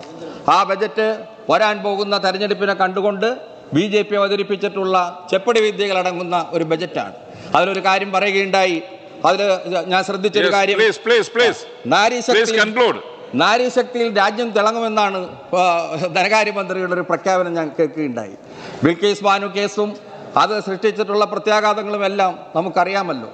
അത്തരത്തിൽ എന്താണ് 2002 നടന്ന ബിൽക്കീസ് ബാനു കേസിനെ കൈകാര്യം ചെയ്ത BJPയുടെ ആളുകൾ അവർ എങ്ങനെയാണ് ഇനി ഭാവി കൈകാര്യം ചെയ്യാൻ പോകുന്നു എന്നുള്ളതിൻ്റെ സൂചകങ്ങളാണിത്. ഇവിടെ നമ്മൾ കേരളത്തിൽ സ്ത്രീ ശാക്തീകരണത്തിൻ്റെ മേഖലയിൽ 40 ലക്ഷത്തിലധികം വരുന്ന കുടുംബശ്രീ അംഗങ്ങൾ, ഏതാണ്ട് 40,000-ഓളം വരുന്ന സ്ത്രീകൾക്ക് നമ്മുടെ ഹരിതകർമ്മ സേനയിൽ വഴി തൊഴിൽ നൽകുന്ന പദ്ധതികൾ, അങ്ങനെ നിരവധി സ്ത്രീ ശാക്തീകരണത്തിൻ്റെ മേഖലയിൽ. മിനിസ്റ്റർ സംസാരിച്ചോ? അത് നീരുന്നോട്ടില്ല, ഇങ്ങനെ പോവുകയാണ്.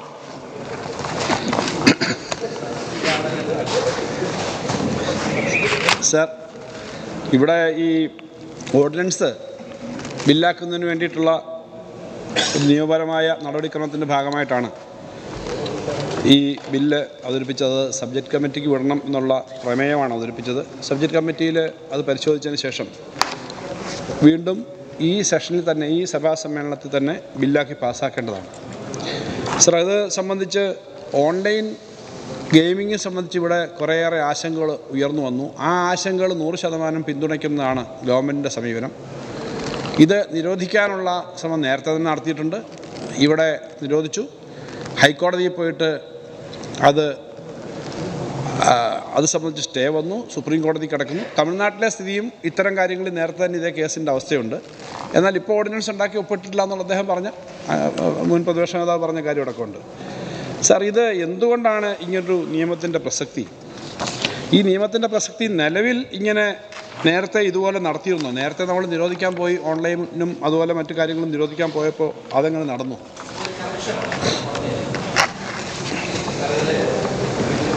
ഞാൻ നേരത്തെ പറഞ്ഞതിനകത്തൊരു കറക്ഷനുണ്ട്. ഗവർണർ ഒപ്പിട്ടില്ല എന്ന് പറഞ്ഞാൽ ശരിയല്ല. അസംബ്ലി പാസ്സാക്കി അസന്റ് കൊടുത്തിട്ടുണ്ട് എന്നുള്ളതാണ്. I am sorry. മിനിസ്റ്റർ, അപ്പോൾ ഇത് സംബന്ധിച്ച് നിലവിലുള്ള നിയമം അനുസരിച്ച് തന്നെ കാര്യങ്ങൾ പലരും ചെയ്യുന്നുണ്ട്. നിലവിലുള്ള നിയമത്തിൽ 18%.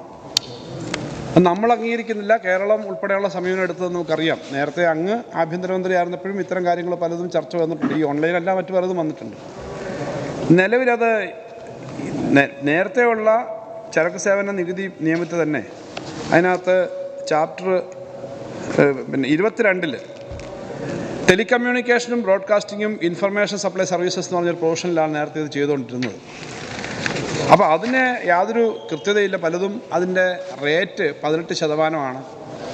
അതിനകത്ത് ആക്ഷണബിൾ ക്ലെയിം എന്ന് പറഞ്ഞാൽ ഇപ്പോൾ ഒരു കളിച്ചിട്ട് അതിൻ്റെ എത്ര അവർക്ക് ലാഭം കിട്ടുന്നു, അവർക്ക് മിച്ചം കിട്ടുന്നു, അതിലെ ടാക്സ് വരും. ഇങ്ങനെ പല കാര്യങ്ങളുണ്ടായിരുന്നു. അതുകൊണ്ട് മുഴുവൻ ഫേസ് വാല്യൂ തന്നെ ടാക്സ് വേണം എന്ന് പറയുന്ന തരത്തിലേക്ക് ഒരു നിയമത്തെ സംബന്ധിച്ചൊരു കൃത്യത ഉണ്ടാക്കുക ചെയ്യുന്നത്. ഇത് അവിടെ ഞങ്ങൾ ചർച്ച ചെയ്യുമ്പോൾ തന്നെ അവിടെ ഞങ്ങൾക്ക് ഇത് വേണ്ട, നിരോധിക്കണം എന്നുള്ള അഭിപ്രായം പറഞ്ഞ് അത് പൊതുവിൽ അങ്ങനെ അംഗീകരിക്കാൻ പറ്റും. അതുകൊണ്ടാണ് ഞാൻ നേരത്തെ ഇതിനകത്ത് പറഞ്ഞിട്ടുള്ള ഈ പ്രത്യേകിച്ച് ട്രാൻസിറ്ററി ക്ലോസ് പറഞ്ഞത്. നമുക്ക് നിയമിക്കുന്ന ഇപ്പോഴത്തെ നിയമം അനുസരിച്ച് ചെയ്യാം. പക്ഷേ ഈ നിയമത്തിനകത്ത് വേറൊരു കാര്യം കൂടി നമ്മൾ ശ്രദ്ധിക്കണം. നമ്മുടെ ലോട്ടറി അടക്കമുള്ള കാര്യങ്ങളെല്ലാം ഈ പൊതു നിയമത്തിലാണ് വരുന്നത്. ഈ നിയമത്തിൻ്റെ 102-ാം ഖണ്ഡത്തിന് ശേഷം താഴെ പറയുന്ന ഖണ്ഡം ചേർക്കേണ്ടതാണെന്ന് പറഞ്ഞിട്ട് 102A പ്രത്യേകം വ്യവഹാരപ്പെടുന്ന അവകാശവാദം, അതിൽ വാതുവയ്പുണ്ട്, കാസിനോകളുണ്ട്, ചൂതാട്ടമുണ്ട്, കുതിരപ്പന്തയമുണ്ട്, ഭാഗ്യക്കുറിയുണ്ട്, ഓൺലൈൻ മണി ഗെയിമിംഗ് ഉണ്ട്. ഇതിനകത്ത് ഗെയിം ഓഫ് സ്കില്ലും ഗെയിം ഓഫ് ചാൻസും, ഗെയിം ഓഫ് സ്കില്ലിന് ഈ നികുതി പാടില്ല തുടങ്ങിയ ഒത്തിരി തർക്കങ്ങൾ നടന്നതാണ്. ഇത് വലിയൊരു മേഖലയാണ്, വലിയ പണം ടാക്സ് വരുന്നൊരു മേഖലയാണ്. നമുക്കിതിനകത്ത് നമുക്ക് ഈ ലോട്ടറി പോലെയുള്ള കാര്യങ്ങൾ ഇതുപോലെ നിയമത്തിൽ വന്നേ പറ്റും. ലോട്ടറി ഉണ്ട്, മറ്റു സംസ്ഥാന ലോട്ടറികളെ നമ്മൾ സമ്മതിക്കുന്നില്ല. ഇതിനകത്ത് നമുക്ക് ഇതിനോട് യോജിപ്പില്ല, ഈ ഓൺലൈനകത്ത്. പക്ഷെ നേരത്തെ തന്നെ ഉണ്ടായിരുന്ന ഒരു നിയമം 18% ഉള്ളത് 28% എന്നുള്ളൊരു ക്ലാരിഫിക്കേഷനും ക്ലാരിറ്റിയും ഉണ്ടാക്കുന്നതാണ് ഈ നിയമം വന്നത്. ഈ നിയമം ഇത്തരം ആളുകളെ നിരോധിക്കാനായിട്ടുള്ള സമീപനമാണ് നമുക്കുള്ളത്. അത് ഏതറ്റം വരെ പോയി അത്തരം കളികൾ വേണ്ടെന്ന അഭിപ്രായമുണ്ട്. പക്ഷേ ഒരു കാര്യം അങ്ങയുടെ ശ്രദ്ധയപ്പെടുത്താം. ഞാൻ മുൻ പ്രതിപക്ഷ നേതാവ് വളരെ ശക്തമായി പറയുകയും ശ്രീ തിരുവഞ്ചൂർ വളരെ ശക്തമായി പറയുകയും ചെയ്തല്ലോ. ഈ കേരളത്തിൽ തന്നെ ഓൺലൈൻ ഗെയിം കളിച്ച് ആത്മഹത്യ ചെയ്ത സംഭവങ്ങളൊക്കെ ഉണ്ടല്ലോ, ഇതൊന്നും ഇല്ലെങ്കിലും. അപ്പോൾ അതിനെയൊക്കെ നിയന്ത്രിച്ച് ഇല്ലാതാക്കണമെങ്കിലും അതുപോലെ മറ്റ് സംസ്ഥാനങ്ങളിൽ നടക്കുന്ന കാര്യമൊക്കെ നിയന്ത്രിക്കാൻ വേണ്ടി കൊണ്ടുവന്നതാണ്. എന്നാൽ സാർ, ഇതിനകത്ത് വളരെ രാഷ്ട്രീയമായിട്ടുള്ളൊരു ചർച്ചയാണ് ബഹുമാനപ്പെട്ട മുൻ പ്രതിപക്ഷ നേതാവും മുൻ മന്ത്രി അടക്കമുള്ള ആളുകളെല്ലാം പറഞ്ഞത്. സാർ, ഇതിനകത്ത് കേരളം ഇങ്ങനൊരു കാര്യം അവിടെ പോയി നിർമ്മലാ സീതാരാമൻ്റെ അടുത്ത് പോയിട്ടൊരു അഭിപ്രായം പറയാതെ മുട്ടിടിച്ചുകൊണ്ട് വരുന്ന ഒരു സമീപനമൊന്നും അതിനകത്തൊന്നും സ്വീകരിക്കേണ്ടതല്ലോ. ഞങ്ങളൊക്കെ ഈ കാര്യങ്ങൾ പറയുന്നതിൻ്റെ കാര്യമൊക്കെ പറയാറുണ്ട്.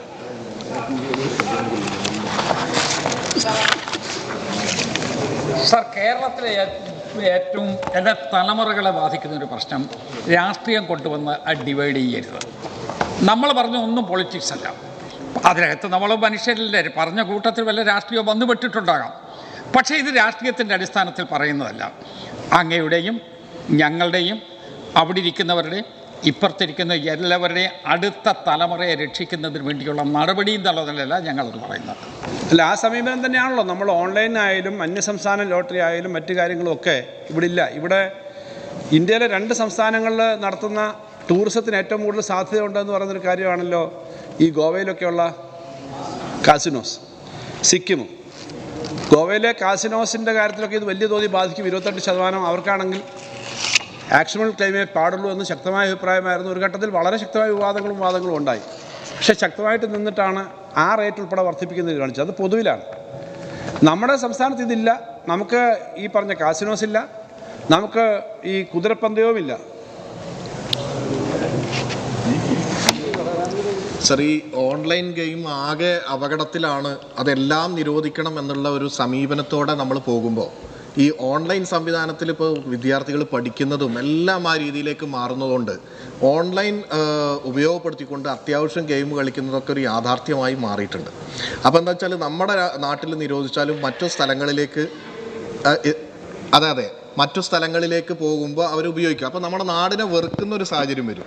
അപ്പോൾ ഈ മണി ഗെയിം അതോടൊപ്പം തന്നെ അപകടമുണ്ടാക്കുന്ന തരത്തിൽ ചില ഇപ്പോൾ ബ്ലൂ വെയിൽ അടക്കം അങ്ങനെ സംവിധാനങ്ങളൊക്കെ ആയിട്ട് അപകടമുണ്ടാക്കുന്ന ഗെയിമുകളെ നിരോധിക്കുകയും അതേ സമയത്ത് കുട്ടികൾക്ക് പഠിക്കാനും ഇപ്പോൾ ബ്രെയിൻ എൻഹാൻസിങ്, അത് മെമ്മറി എൻഹാൻസിങ്, ബ്രെയിൻ പിന്നെ അത്തരത്തിലുള്ള പലതരത്തിലുള്ള ഗെയിമുകളുണ്ട്. അത് പഠനത്തിന് ഉപയോഗിക്കാൻ പറ്റുന്ന രീതിയിൽ നിയന്ത്രിതമായിട്ട് അത് കളിക്കാനുള്ള സൗകര്യം കൂടി വേണമെന്നാണ് എനിക്ക് തോന്നുന്നത്. അപ്പോൾ അത് ഈ മേഖലയിൽ ശരിക്കും കൂടുതൽ പഠനം നടത്തി നിയന്ത്രിക്കേണ്ടതിനെ നിയന്ത്രിക്കുകയും അല്ലാത്ത രീതിയിലുള്ളതിനെ കുട്ടികൾക്ക് പഠിക്കാൻ കഴിയുന്ന രീതിയിലുള്ളതിനെ പ്രോത്സാഹിപ്പിക്കുകയും ചെയ്യേണ്ടി വരുമെന്നാണ് എനിക്ക് ഭാവി കാലത്ത് ചെയ്യേണ്ടി വരുമെന്നാണ് എനിക്ക് തോന്നുന്നത്. പക്ഷേ Tamil Nadu act prohibit online gambling and to regulate online games in the state. അതാണ് വേണ്ട. അല്ലാണ്ട് കുട്ടികൾ ഓൺലൈനിൽ പഠിക്കുന്നതിന് ഇവിടെ ആരുടെ എതിരാണോ? അല്ല. പക്ഷെ അപകടകരമായിട്ടുള്ള ഇത്തരം ഗെയിമുകളും ഗാംബ്ലിങ്ങും അതിനെ നിരോധിക്കാനുള്ളതാണ്. വളരെ ക്ലിയറാണ്. ഓൺലൈൻ മണി വെച്ചിട്ടുള്ള കളികളാണ്. റമ്മി പോലെയൊക്കെയുള്ള കളികളെ പറ്റിയാണ്. മറ്റേ കളികൾ അല്ല. വലിയ തോതിൽ ലോകത്തെ ഏറ്റവും വലിയൊരു ബിസിനസ്സാണ് ഇപ്പോൾ ഓൺലൈൻ ഗെയിമുകളും അതിൻ്റെ ഈ പറഞ്ഞ ഇൻ്റലക്ച്വൽ ആയിട്ടുള്ള കാര്യങ്ങൾ. ഗാംബ്ലിങ്ങിൻ്റെ കാര്യമാണ് നമ്മളിത് പറയുന്നത്. പക്ഷേ സാർ ഇതിനകത്ത് പറയുമ്പോൾ ഇതിനകത്ത് രാഷ്ട്രീയമാണെന്ന് ഞാൻ പറഞ്ഞ കാര്യം അങ്ങ് ഇവിടെ പറഞ്ഞല്ലോ. ഇവിടെ എവിടെയൊക്കെയാണ് സാർ ഇത് പാസ്സാക്കിയതും ഒക്കെ ആയിട്ടുള്ള കാര്യങ്ങൾ?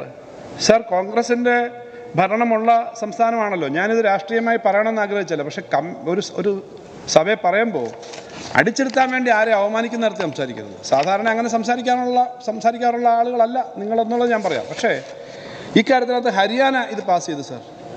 കർണാടക അവിടെ ഇപ്പോൾ ഓർഡിനൻസ് പാസ്സാക്കി. കോൺഗ്രസിൻ്റെ പുതിയ ഗവൺമെൻറ് വന്നതിന് ശേഷമാണ് സാർ. രാജസ്ഥാൻ നേരത്തെ ഇത് പാസ്സാക്കി സാർ. അത് നിങ്ങളുടെ തന്നെ ഏറ്റവും പ്രമുഖ നേതാക്കന്മാർ, പിന്നെ AICCയുടെ ഉയർന്ന നേതാക്കന്മാർ സാർ. ഇത് ഇന്ത്യയിലെ സംസ്ഥാനങ്ങളിൽ എല്ലാം ഇതിൻ്റെ പ്രക്രിയയുടെ ഭാഗമായി പാസ്സാക്കുന്നതാണ്. ഞാനീ പറഞ്ഞ നിയമം അനുസരിച്ചിട്ട് ഇതിൻ്റെ സേവിങ് ക്ലോസ് ഉണ്ട്. ലോട്ടറിയൊക്കെ ഉൾപ്പെടെയുള്ള കാര്യമായതുകൊണ്ട് പൊതുവിൽ ഇതിൻ്റെ റേറ്റും ഇത് ഫിക്സ് ചെയ്യുകയും വേണം. അതിനകത്ത് സാങ്കേതികമായ കാര്യങ്ങളിൽ എന്തെങ്കിലും കുഴപ്പം ഭാവിയിലാണെങ്കിലും നമുക്കൊരുമിച്ച് കാര്യത്തിനകത്ത് യോജിപ്പുള്ള കാര്യമാണല്ലോ. ഇവിടെ നമ്മൾ ഇതിൻ്റെ ഒന്നും ഫീസ് മേടിക്കാനും പണം മേടിക്കാനും നിൽക്കുന്നില്ലല്ലോ. അപ്പോൾ ഈ GST കൗൺസിലിൽ അവിടെ വന്നൊരു കാര്യം, നമ്മുടെ സേവിങ് ക്ലോസും നമ്മുടെ പ്രൊവിഷൻ അനുസരിച്ച് നമുക്ക് നിരോധിക്കാൻ പറ്റുന്ന പ്രൊവിഷനുണ്ട് എന്നുള്ള ധാരണയുടെ അടിസ്ഥാനത്തിലാണ് ആ കാര്യം ലീഗലിയും ഒക്കെ നമ്മൾ നോക്കിയും വെറ്റ് ചെയ്തിട്ടൊക്കെയാണ് ഈ കാര്യം വെക്കുന്നത്. അങ്ങനെ ലീഗലിയും നമുക്ക് പറ്റും. എന്നാൽ അങ്ങനെ പോകുമ്പം തമിഴ്നാട്ടിലെ അനുഭവം ഞാൻ പറയുകയാണ്, കേരളത്തിലെ അനുഭവം പറയുകയാണ്. ഇത്തരം കാര്യങ്ങളിൽ കോടതി ഇടപെട്ട് ഉള്ള നിയമങ്ങളെ സ്ട്രക്ക് ഡൗൺ ചെയ്യുന്ന സ്ഥിതിയും വരുന്നുണ്ട് ഇത്തരം കാര്യങ്ങളിൽ. ഇതുപോലെയുള്ള ഒരു നിരോധനവും പാടില്ല, ഒരു നിയന്ത്രണവും പാടില്ല, ടാക്സും കൂട്ടാൻ പാടില്ല. 18% താഴെയാക്കണം, 12% ആക്കണമെന്ന് പറഞ്ഞ സ്റ്റേറ്റുകളുണ്ട്. അപ്പോൾ നമ്മൾ ഈ ഒരു സമീപനം തന്നെയാണ് ഈ കാര്യത്തിനകത്ത് എടുത്തത്. അതുകൊണ്ട് ഇതൊരു ടെക്നിക്കലായി നമ്മൾ ചെയ്യേണ്ട കാര്യം എന്ന നിലയിൽ തന്നെയാണ് ഓർഡിനൻസ് പാസ്സാക്കിയിട്ട് ഇപ്പോൾ ഈ നിയമത്തിലേക്ക് പോകുന്നത്. സാർ, ഇവിടെ ഈ GST നിയമ ഭേദഗതിയിൽ തന്നെ നമുക്ക് നിയമം പാസ്സാക്കാമെന്നുള്ള ആ പ്രൊവിഷൻ ഉണ്ടല്ലോ. തമിഴ്നാട് പാസ്സാക്കിയതുപോലെ ഇവിടെ ഒരു നിയമം ഇതിനു വേണ്ടി പാസ്സാക്കാൻ ഗവൺമെൻറ് മുന്നോട്ട് വരുമോ? മുഖ്യമന്ത്രി നേരത്തെ ഈ സഭയിൽ ഉറപ്പ് നൽകിയതുമാണ്. കേരള പശ്ചാത്തലം നോക്കി ഇത്തരം കാര്യങ്ങളിൽ ബഹുമാനപ്പെട്ട മുഖ്യമന്ത്രി തന്നെ നേരത്തെ ഇവിടെ പറഞ്ഞാണ്, ഓൺലൈൻ ഗെയിമിങ്ങും മണി ഗെയിമിങ്ങും ഗാംബ്ലിങ്ങും ആളുകളെ ബുദ്ധിമുട്ടുണ്ടാക്കുന്ന കാര്യത്തിൽ നമുക്ക് ശക്തമായ നിലപാടുണ്ട്. നേരത്തെ നമ്മുടെ റൂൾസ് ഇറക്കി. അതിനകത്ത് ഹൈക്കോടതി, ഞാൻ പറഞ്ഞു സുപ്രീം കോടതി ഇപ്പോൾ കിടക്കുന്ന ഒരു സ്ഥിതിയുണ്ട്. നമ്മൾ അന്നൊരു റൂൾ ഇറക്കിയിരുന്നു. സുപ്രീം കോടതി വരെ പോയിരിക്കുകയാണ്. ഇത് വളരെ പവർഫുള്ളായിട്ടുള്ള സെറ്റുകളായിരിക്കുമല്ലോ ഇത്തരം കാര്യങ്ങൾ കാണിക്കുന്നത്. വളരെ വലിയ പ്രധാനപ്പെട്ട താരങ്ങളെയൊക്കെ കൊണ്ടാണല്ലോ അവർ പരസ്യം ചെയ്യുന്നത്.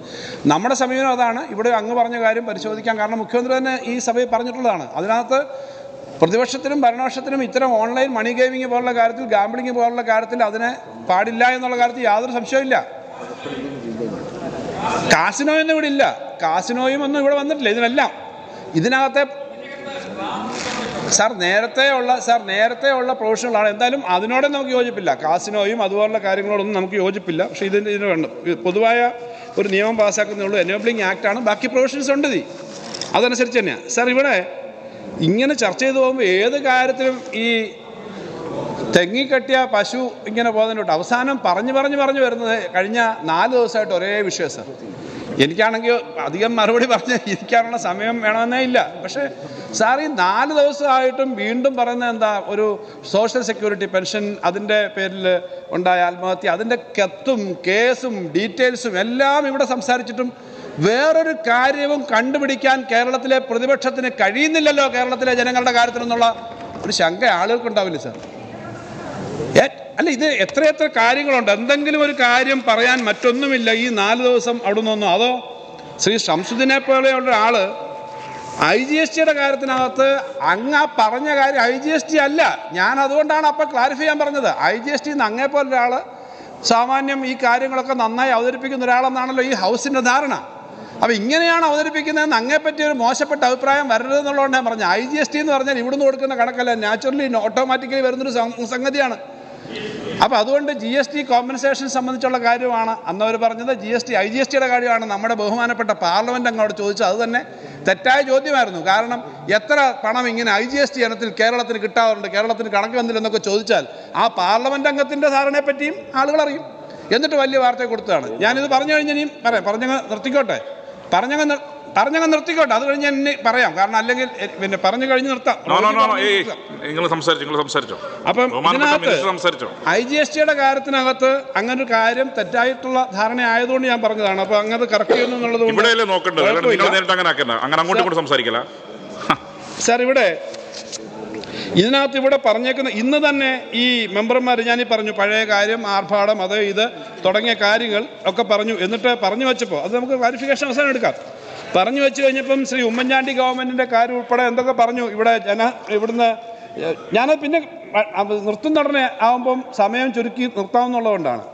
ഇവിടെ അങ്ങ് തന്നെ പറഞ്ഞു, ഇപ്പോൾ ജനസമ്പർക്ക പരിപാടിയെയും നവകേരള സദസ്സിനെ പറ്റിയൊക്കെയുള്ള അഭിപ്രായം പറഞ്ഞു. സാർ, ഉമ്മൻചാണ്ടി ഗവൺമെൻറ്റിൻ്റെ കാലത്ത് ഉമ്മൻചാണ്ടി ഗവൺമെൻറ് തന്നെ ബഹുമാനപ്പെട്ട ശ്രീ ഉമ്മൻചാണ്ടി തന്നെ കൊടുത്ത ശ്രീ K. അച്യുതൻ, തേറമ്പിൽ രാമകൃഷ്ണൻ, സണ്ണി ജോസഫ്, വർക്കല കഹാർ എന്നിവർ ചോദിച്ച ചോദ്യത്തിന് പറഞ്ഞല്ലേ 1ാം ഘട്ട ജനസമ്പർക്ക പരിപാടിയിൽ ഇത് പറഞ്ഞത് 29/7/2015 1ാം ഘട്ട ജനസമ്പർക്ക പരിപാടിയിൽ നേരിട്ടാണ് പരാതി സ്വീകരിച്ചിരുന്നത്. പൊതുജനങ്ങൾ ദീർഘനേരം കാത്തിരുന്ന് പരാതി ബോധിപ്പിക്കുന്നത് മൂലമുണ്ടായ ബുദ്ധിമുട്ട് കുറയ്ക്കുന്നതിനായി 2ഉം 3ഉം ഘട്ടം ഓൺലൈനാക്കി തുടങ്ങിയ കാര്യങ്ങൾ അന്നത്തെ ആദ്യഘട്ടത്തിൽ രോഗികളും മറ്റുള്ളവരും ഒക്കെ വന്ന് വളരെയേറെ ബുദ്ധിമുട്ടി എന്നുള്ള കാര്യം ഞങ്ങൾ ആരോപിച്ചാലും സാർ, ബഹുമാനപ്പെട്ട ഉമ്മൻചാണ്ടി തന്നെ ഈ സഭയിൽ മറുപടി പറഞ്ഞിട്ടുള്ളതാണ്. അങ്ങനെയായിരുന്നു അന്ന് ചെയ്തത്.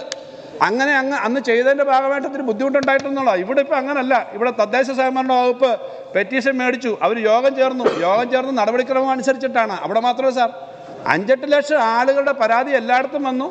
അങ്ങയുടെ പറഞ്ഞല്ലോ എന്തെങ്കിലും കാര്യം സംസാരിച്ചു വന്നു. മണ്ണാർക്കാടും ഞങ്ങൾ വന്നതാണ്. വളരെ വലിയ പരിപാടിയായിരുന്നു മണ്ണാർക്കാട്. അവിടെ വളരെ വലിയ പരിപാടിയായിരുന്നു. അപ്പം ഞാനതിന് കഴിഞ്ഞപ്പോൾ സ്നേഹത്തിന് പിന്നെ ചോദിച്ചല്ല, നിങ്ങൾ വരണ്ട, അന്ന് ഫോൺ ചെയ്യണ്ട, ഞങ്ങളൊക്കെ അവിടെ വന്നല്ലേ. അത് ഞാൻ നിങ്ങൾ MLA എന്ന നിലയിൽ എന്നല്ല, ഞങ്ങളൊക്കെ ആ നാട്ടിൽ വന്നല്ലേ. വലിയ പരിപാടിയായിരുന്നു, പ്രതീക്ഷിച്ചതിനേക്കാളും വലിയ പരിപാടിയായിരുന്നു. ഈ സ്ഥലങ്ങളിലെല്ലാം ഞങ്ങൾ രാവിലെ 4 മണ്ഡലമൊക്കെ ചേർന്ന രാവിലെ അവിടുത്തെ എല്ലാം യോഗം ചേർന്നിട്ടുണ്ട്. ആ യോഗം ചേരുമ്പോൾ അവിടെ വന്നിട്ടുള്ള ആളുകൾ ഞങ്ങളുടെ രാഷ്ട്രീയം ഉള്ളവർ മാത്രമൊന്നും അല്ല വരുന്നത്, എല്ലാവരും വരണമെന്നാണല്ലോ കാഴ്ചപ്പാട്. അവിടെ നല്ല പരിപാടിയായിരുന്നു അവിടെ. എന്തായാലും അവിടെ വരുന്ന ആളുകളുടെ പല നിർദ്ദേശങ്ങളും വന്നിട്ടുണ്ട്. ആ നിർദ്ദേശങ്ങളുടെ അടിസ്ഥാനത്തിൽ ഗവൺമെൻറ് കാര്യങ്ങൾ ചെയ്യാനുള്ള സമയം എടുക്കുന്നുണ്ട്. അതത് സ്ഥലത്തെ വികസന കാര്യങ്ങൾ മാത്രമേ സാർ വന്നിട്ടുള്ളൂ. പരമാവധി അത്തരം കാര്യങ്ങളും കൊണ്ടുവന്ന് ചെയ്യുക, ഞങ്ങൾ ചെയ്യാനാണ് ശ്രമിക്കുന്നത് സാർ. അവിടെ ഇന്നത്തെ ഈ ചർച്ചയിൽ പറയുമ്പോൾ സാധാരണഗതി നിങ്ങൾ ഈ സാമ്പത്തിക കാര്യമൊക്കെ പറയുമ്പോൾ ഇങ്ങനൊരു ഫ്ലോറിൽ ഒരു അവസരം കിട്ടുമ്പോൾ ഏറ്റവും ചുരുങ്ങിയത് ഇന്ന് കേന്ദ്ര ഗവൺമെൻറ്റിൻ്റെ ബഡ്ജറ്റിനെ പറ്റി പറയുമെന്ന് ഞാൻ കരുതി. സാർ ഒരു ബഡ്ജറ്റ് അവതരിപ്പിച്ച് ഞാൻ ആ ബഡ്ജറ്റ് മുഴുവൻ കേട്ടതാണ്. ഒരു ബഡ്ജറ്റ് 1 മണിക്കൂറുണ്ട്. ആ ബഡ്ജറ്റിനകത്ത് സത്യത്തിൽ കേന്ദ്ര ഗവൺമെൻറ് കഴിഞ്ഞ പ്രാവശ്യത്തെ ബഡ്ജറ്റില്ലാതെ ഒരു കാര്യവും പറഞ്ഞിട്ടില്ലെന്ന് മാത്രമല്ല, ആ ബഡ്ജറ്റ് എടുത്ത് നിങ്ങൾക്കൊന്ന് നോക്കേണ്ടത്. നിങ്ങൾ കേരള ഗവൺമെൻറ് എന്തുകൊണ്ട് പറഞ്ഞോളൂ സാർ. അതിനകത്ത് എന്തെല്ലാം കാര്യങ്ങളിലുള്ള പണം കുറച്ചു. തൊഴിലുറപ്പ് പദ്ധതിയുടെ പണത്തിനകത്ത് ഒരു അംശം കൂട്ടിയില്ല. വളത്തിൻ്റെ കാര്യത്തിൽ, ഈ യൂറിയയുടെ കാര്യത്തിൽ, മറ്റു പൊതു കാര്യങ്ങളൊക്കെ കുറച്ചു. ഒരു കാര്യം നിങ്ങളുടെ ഇൻട്രസ്റ്റിന് വേണ്ടി ഞാൻ പറയാം, മറ്റു കാര്യങ്ങളിലൊക്കെ ഒന്നും പോകുന്നില്ല സാർ. ആകെ അവരുടെ കേന്ദ്ര ഗവൺമെൻറ്റിൻ്റെ 47,65,768 കോടി രൂപയിൽ ബോറോയിങ്ങിൻ്റെ കാര്യത്തിലാണല്ലോ നമ്മളെപ്പോഴും പറയുന്നത്. അവരുടെ ബോറോയിങ് 16,85,494 രൂപയാണ്. എന്ന് പറഞ്ഞാൽ ഒരു 40%-ത്തിനടുത്തേക്ക്, ഒരു 36%-ത്തിനടുത്തേക്കാണ് ആകെ ഉള്ളതിൻ്റെ ബോറോയിങ് സാർ. ഈ വലിയ സൈസ് കൂടിയിട്ടില്ല എന്ന് മാത്രമല്ല, അവരുടെ ഇൻട്രസ്റ്റ് റീപേയ്മെൻറ്റ് കൂടി ഒന്ന് ഈ സഭ ശ്രദ്ധിക്കണം. 11,90,440 രൂപയാണ് ഒരു വർഷത്തെ ഇൻട്രസ്റ്റ്. ഈ ടോട്ടൽ ബഡ്ജറ്റിൽ 47 ലക്ഷത്തിനുള്ള repayment 25%.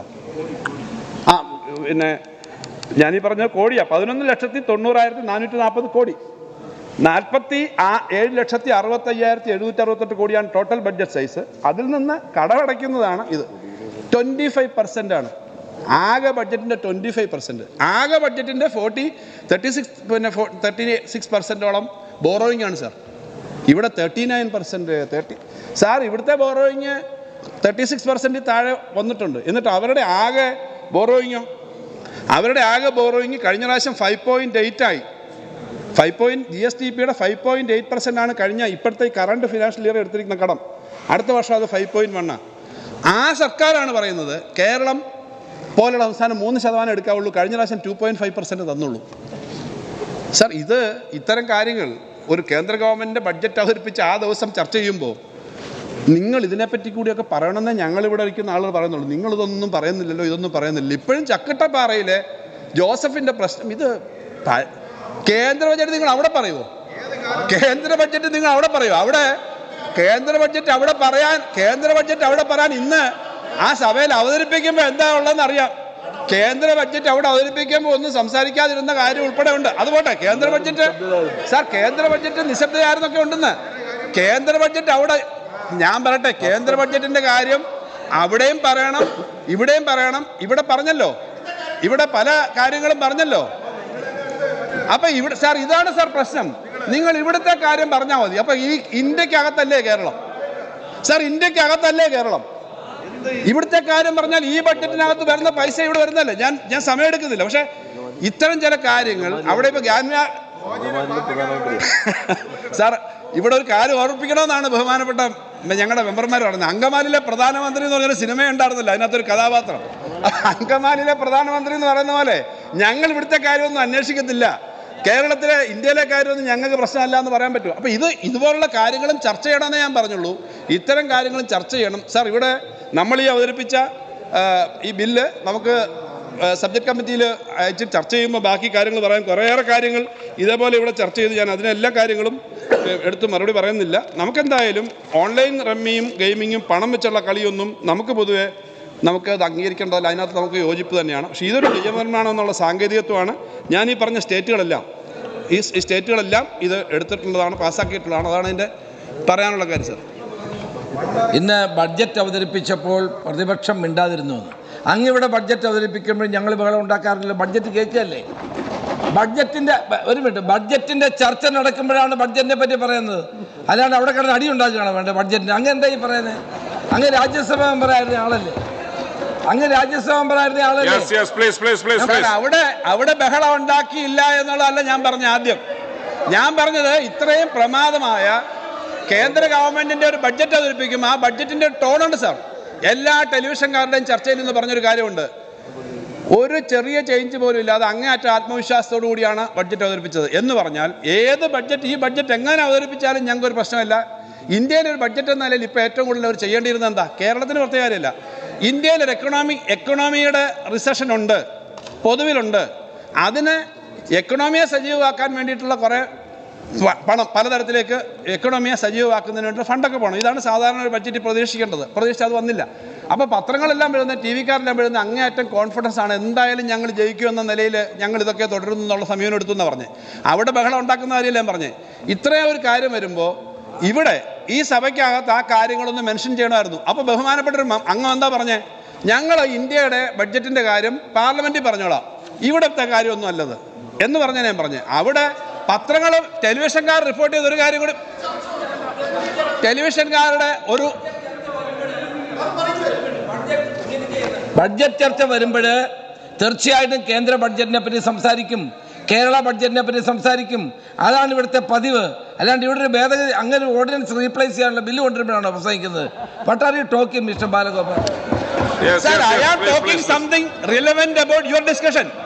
You are discussing something not related to the bill. That is why I said this. Yes, please, you are discussing something not related to this bill. Yes, please. Because you are not discussing about the technicalities, clauses, or the core issue of this particular bill. That is why I said. അതുകൊണ്ട് ഞാൻ പറഞ്ഞത് ഈ കാര്യത്തിനകത്ത് ഈ ബില്ലിൻ്റെ കാര്യം മാത്രമല്ല sir. ഈ bill ഇത് കമ്മിറ്റിക്ക് അയക്കണം എന്നുള്ള കാര്യം ഞാൻ ഈ സഭയ്ക്ക് മുമ്പാകെ വെക്കണം sir. Yes Shri AK Ashraf, 2024 Kerala സംസ്ഥാന ചരക്ക് സേവന നികുതി ഭേദഗതി ഓർഡിനൻസ് നിരാകരിക്കണമെന്ന പ്രമേയം പ്രസ് ചെയ്യുന്നുണ്ടോ? സഭയുടെ അനുമതിയോടെ പ്രമേയം പിൻവലിച്ചിരിക്കുന്നു. ശ്രീ N ഷംസുദ്ദീൻ, 2024 കേരള സംസ്ഥാന ചരക്ക് സേവന നികുതി ഭേദഗതി ബിൽ പൊതുജനാഭിപ്രായം ആരായുന്നതിനായി സർക്കുലേറ്റ് ചെയ്യണമെന്ന് അങ്ങയുടെ 1A നമ്പർ ഭേദഗതി പ്രസ് ചെയ്യുന്നുണ്ടോ? സഭയുടെ അനുമതിയോടുകൂടി ഭേദഗതി പിൻവലിച്ചിരിക്കുന്നു.